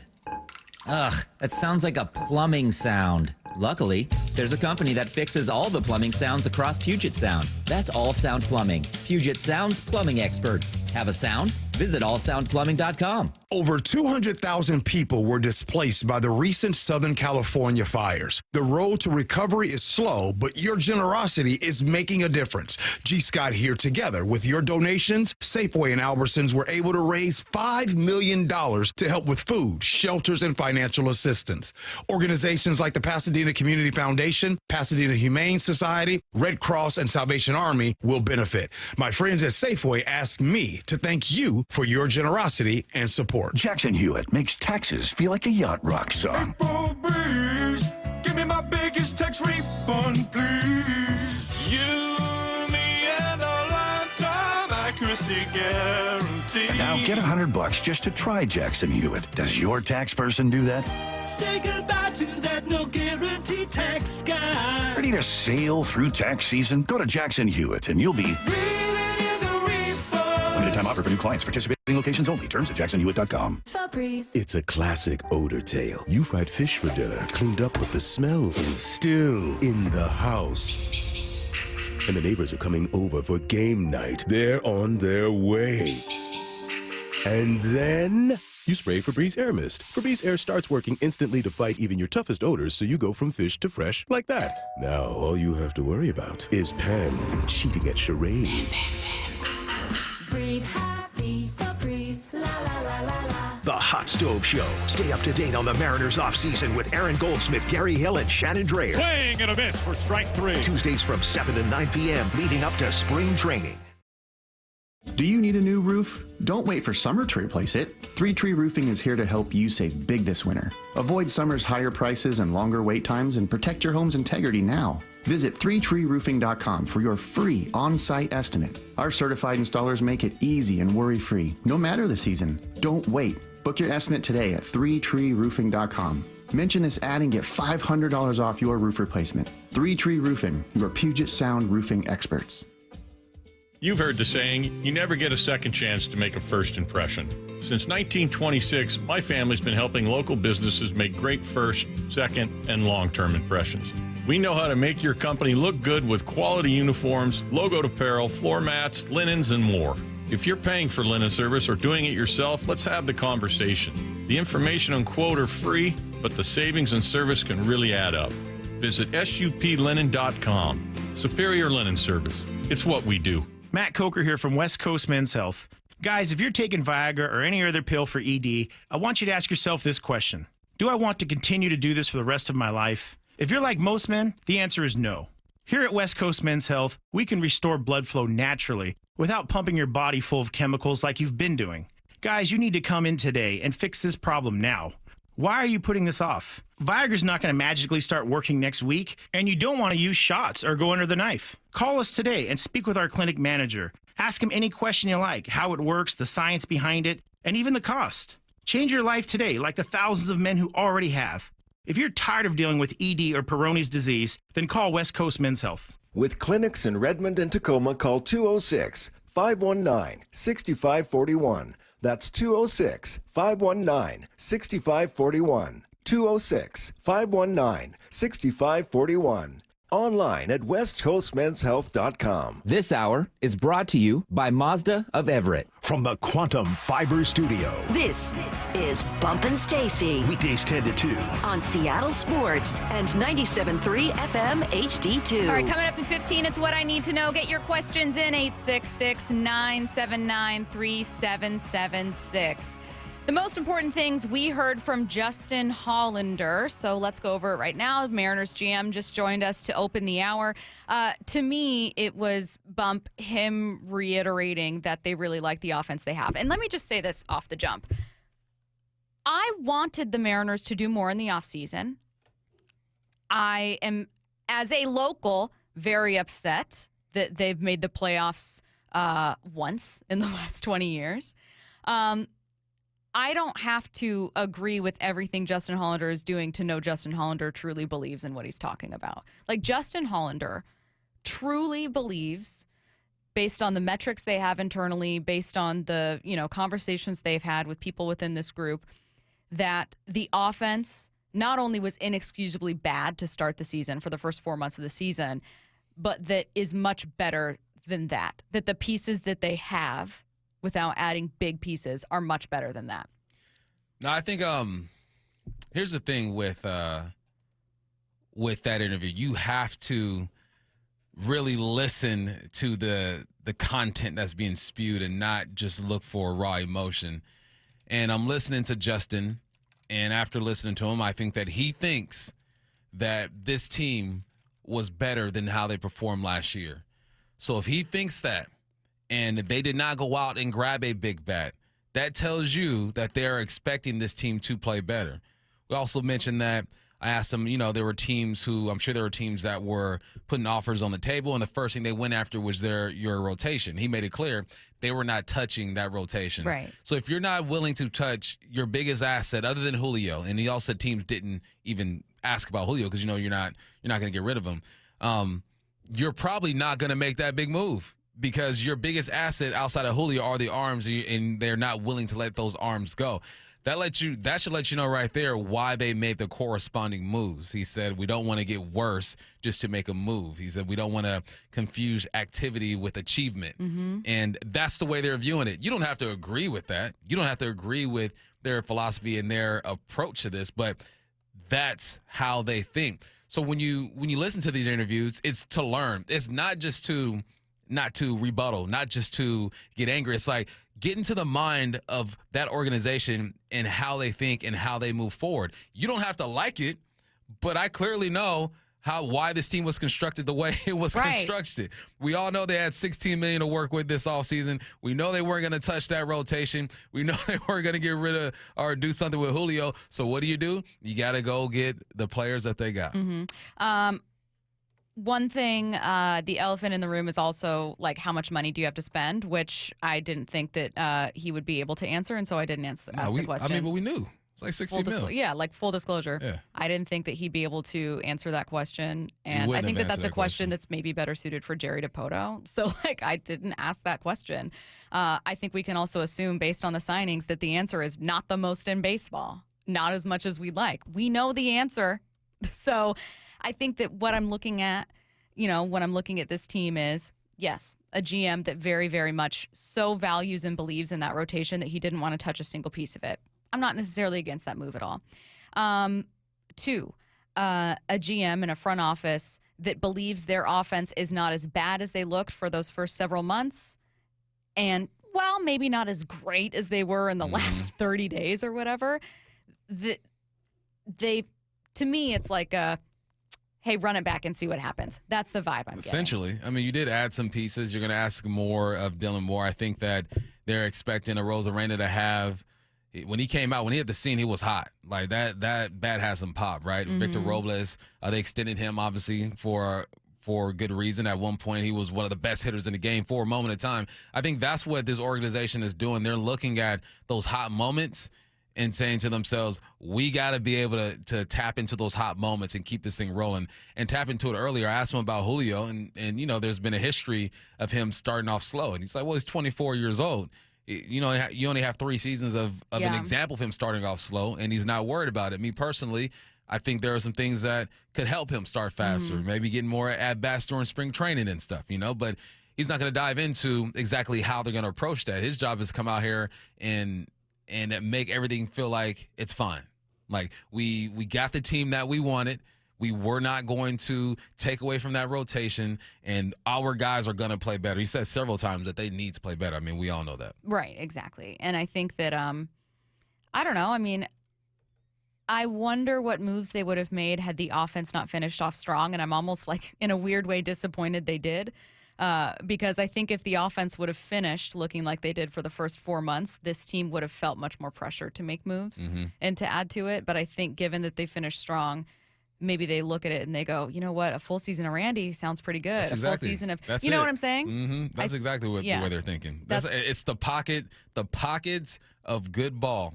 And unfortunately, fortunately, the way you look at it, the last pocket of them playing good ball was at the end of the season. Yeah. And it looked good. So I guess they have reason to think that can be who they are. And if they're right, they'll look like geniuses. If they are not right, then the people who are angry that they didn't go get a major bat and didn't make these moves, they will be justified. But it all has to play out. Me personally, I would have pulled from the rotation. That's how desperate I am. I would have pulled from the rotation. I would have got a big bat and made a splash and see what happens. But they're more cautious. And why are they more cautious? I think they're cautious because of the leaders in hand, Justin and DePoto. And I think that they're cautious because they know they don't have that much money to spend when it comes to the higher ups. They're only giving them so much money. So you don't have to like it, but I hope that you got some insight to why they did and didn't make those moves. Yeah, I think that they just believe in their team more than I do. Yeah. Fundamentally. Mm-hmm. And the reason that I'm like, okay, well, let's see what it looks like is they know more about baseball than me. So I go, okay, well, let's see what spring looks like. And here's the thing. If in the first 3 months of the season this offense looks atrocious, then it's completely fair to go back and go, hey, guys, like you felt pretty confident about this team being able to improve with the pieces it has. Mm-hmm. That only works if those pieces improve, right? Yeah.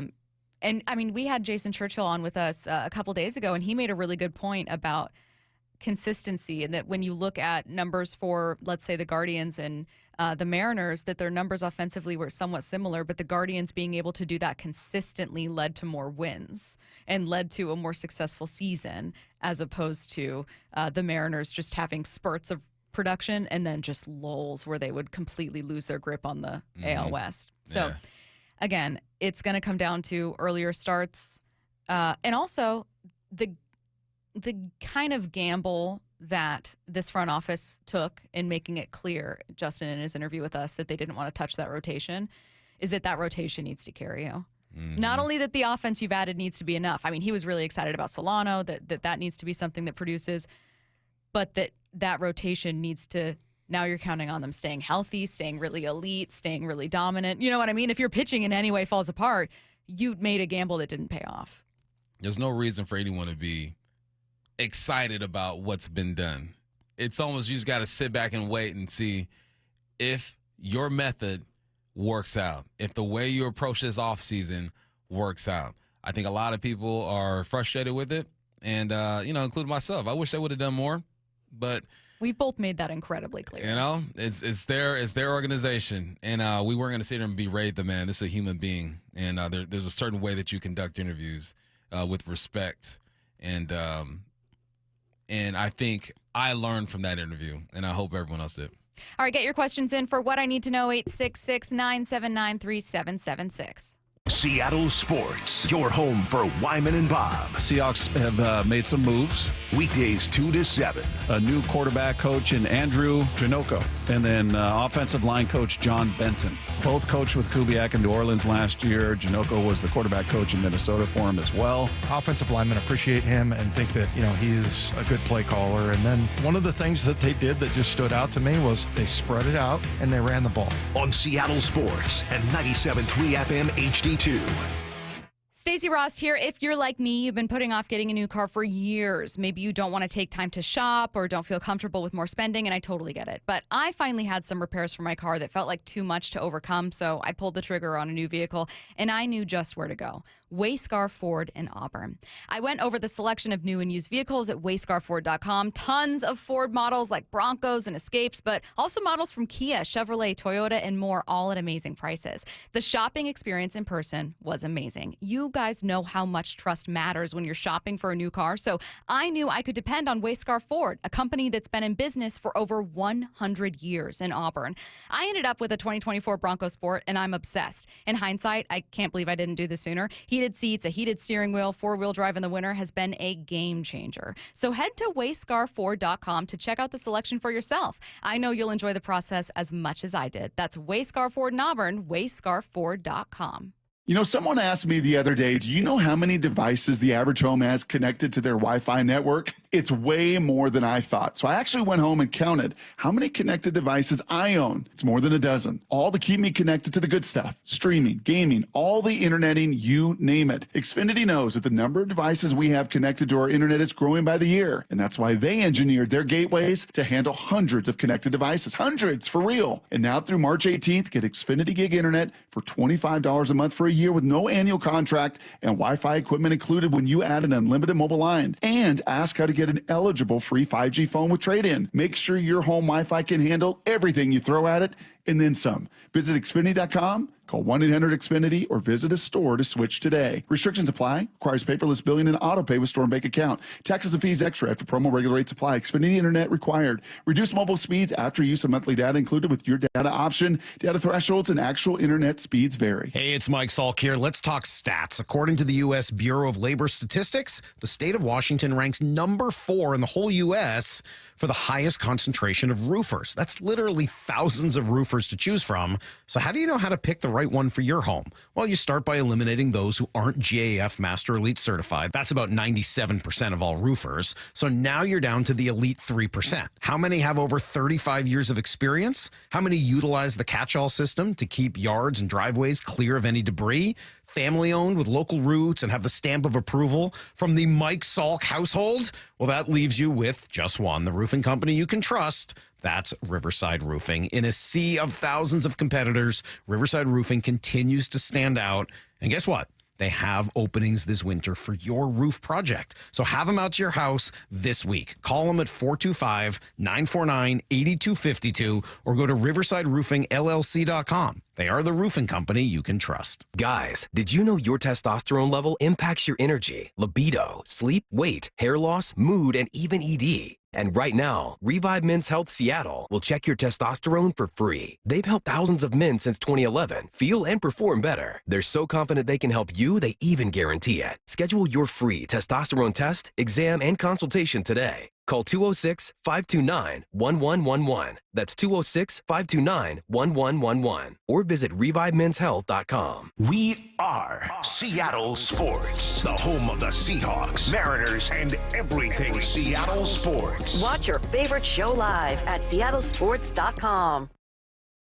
So here's the deal with Mariners season ticket memberships. You've got two great options. With a Flex membership, you have the freedom to pick your seats, games, and number of tickets whenever you want. Or if you like knowing where you're sitting all season long, go with a reserved membership and lock in your seats from day one. Both plans get you access to exclusive pre-sales, year-round discounts, special event invites, and more. Check it out at mariners.com/25. Now Raleigh wins it in the 10th inning for the Mariners. This is Nancy Penrose, owner of Big Trees in Snohomish. For over 30 years, Big Trees has been helping homeowners and businesses move trees with advanced equipment and a professional and proven transplant process. Need a tree moved on your property or off-site? Trust the experts at Big Trees. Learn more about our transplanting process at bigtreesupply.com.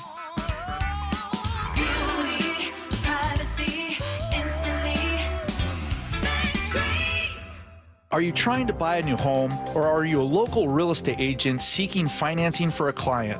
We're all tired of dealing with banks, credit unions, and endless guidelines. Wouldn't it be nice to go back in time when we had common sense lending? Hi, I'm Scott Rureka, CEO of Legacy Group Capital based in Bellevue. We are one of the largest local private portfolio lenders in Washington. We've helped thousands of home buyers and real estate investors reach their financial goals by leveraging the Legacy Common Sense borrowing platform. What that means is we lend our own money, we make our own decisions. If your deal makes sense, we'll get it done. Whether you're purchasing a new piece of real estate or refinancing an existing loan, bridge loans, construction, or regular home loan, it doesn't have to be as difficult as banks and lenders make it. If you're trying to grow wealth through real estate acquisition, come talk to the experts in private lending. Call 425-635-4700 or LegacyG.com. Legacy Group Capital, your common sense lender. LegacyG.com. From the Quantum Fiber Studio, this is Bumpin' Stacy. Weekdays 10 to 2 on Seattle Sports and 97.3 FM HD2. Get your questions in for What I Need to Know, 866-979-3776. Questions in right now.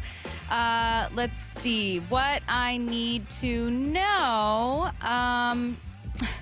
For entertainment purposes only, someone's making a bet here. Will there be an octopus scored in the Super Bowl? A what? It's where you get a touchdown, but then you also get the 2-point conversion.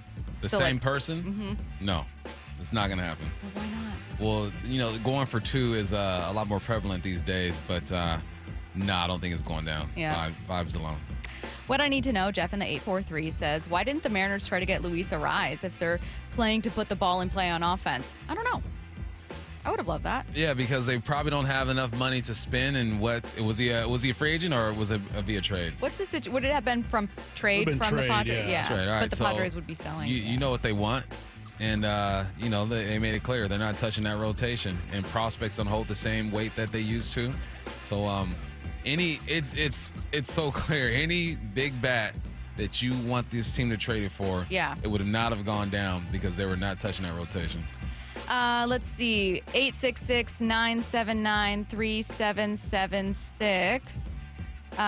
What I need to know. Pancakes or French toast? Pancakes. I think French toast is, I'm not going to say bad. That's aggressive. They're bomb. They're fine. I like them. Something about French toast needs powdered sugar. Something about French toast is like too eggy, and I know there are quite literally eggs battered around them, but like it's like heavy in a way I don't like. It's not it. It's not it. It's not it. Let's see. What I need to know is, after interviewing Justin, why did the Mariners not add any impact bats available like they said they were going to?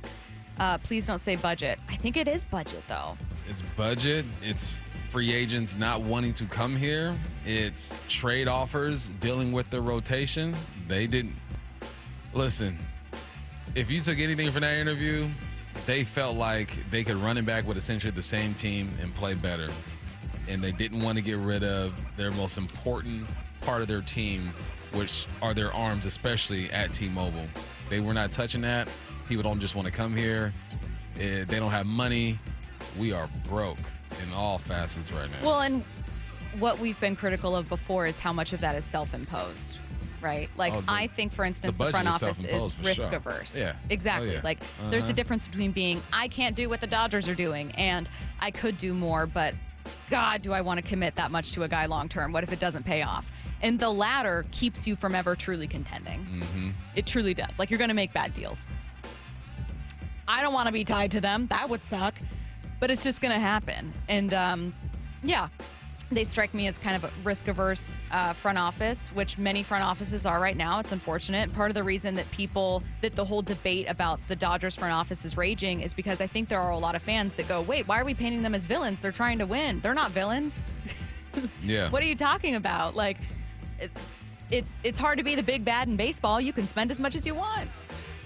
So, yeah, I don't know. I would have liked to see them do it. I think Bob mentioned this, which is one thing that we'll never know, but is probably a factor, and Bump, you just mentioned it, is guys saying no. They don't want to come here. It's hard to hit here. You're not going to willingly come here unless they're giving you the bag, and they're not giving you the bag. No. Someone pointed out Hurts could easily get a touchdown and 2-point conversion. That's true. That is true. Yeah. Ain't going to happen, though. Yeah. What I need to know, 866-979-3776. Bump, if you did have hair, what hairstyle would you choose? That's a real question. I just do a little taper, keep it low, got the waves popping. These had the waves popping back in the day before the braids. Okay. Mm-hmm. Let's see. I have what's the coolest non-athlete celebrity you've ever met? Coolest non-athlete celebrity. Because you've met very cool athlete celebrities. Yeah. I don't know, man. My memory doesn't lock on to stuff like that. It just kind of happens and then I move on. So, Were you here the day Ice Cube came in the studio? I was not. And Tiffany Amber Thiessen. Oh, God, yeah. That was a little... Seeing the way some of the guys in our building reacted to seeing Tiffany Amber Thiessen, it was kind of like, yeah. Jeez, guys. That was their Super Bowl. Erin Andrews, I mean, she's a reporter. The biggest She's still in the sports world, non-sports celebrity. I don't think I've ever met a non-sports celebrity. Really? Sierra was in an elevator. I was in an elevator with her. Oh, yeah, She's Sierra. beautiful. Met Sierra. Absolutely She's nice. beautiful and very nice. Let's see. 866-979-3776. Bump, you can only choose one. Cougs win the Natty or Mariners win the World Series. For y'all, I'm going to say Mariners win the World Series. But I believe the Cougs got a Natty like in 1802 or something like that. So I think we got one. I don't even know if it's recognized. Pre-prohibition. Yeah. Oh, God. What I need to know, 866-979-3776. With the Raiders hiring Chip Kelly and likely out of the running for the top 2 quarterbacks in the draft, do you think there could be a reunion between Chip and Marcus Mariota while Pete and the team builds up the rest of the roster? That's a scenario. I think they'd try Russell Wilson before Marcus Mariota, but because I think Chip Kelly's offense has evolved a bit too. It's not the same offense he used to run back in the day. Similar, but not the same. I think if you run out of options, yeah, you might bring him in, but I think they're going to be dialed in on Mr. Russell Wilson. 866-979-3776. Get your questions in for what I need to know. This listener says, da-da-da-da-da. Oh, I lost it. Did you? Okay, I'll paraphrase it. Did you think of the problem with the Mariners last year? So we talked about the stadium. We talked about all this stuff. Was a philosophical, like, hitting philosophy. Well, they did play a little Mo Better once Edgar got in there and started whispering in people's ears or whatnot. I think that it's hard because their philosophy, they put it out there. Control the strike zone, hit for contact, put the ball in play. I mean, it all sounds good. But I think that at times players were stressing and trying to hit the bombs because there were times where they were hot. They were like top 5 or 10 when it comes to bombs in the league. So no, I think it was a bunch of things, man. I think it wasn't stable over there. The culture wasn't right. The guys weren't buying into the philosophy, kind of doing their own things. There's a lot. It was a compound situation over there. Yeah, I think that I wouldn't be surprised to see some maybe philosophical changes this year. Like, you would hope that every year when you like lead the league in strikeouts or, you can't make a ton of contact, you're like, okay, what are we doing here? I think that a big issue for the Mariners, despite Jerry Dipoto mentioning he felt like they were a good offense on the road, I think a big offense is the pieces. Like, I think that they could use more pieces.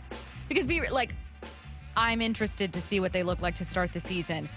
It's my job to cover the team. I would like to really be excited, so I'm letting myself be intrigued at the very least. Right. But if you were to show me this lineup and be like, World Series, lineup here, I'd be like, really? Interesting.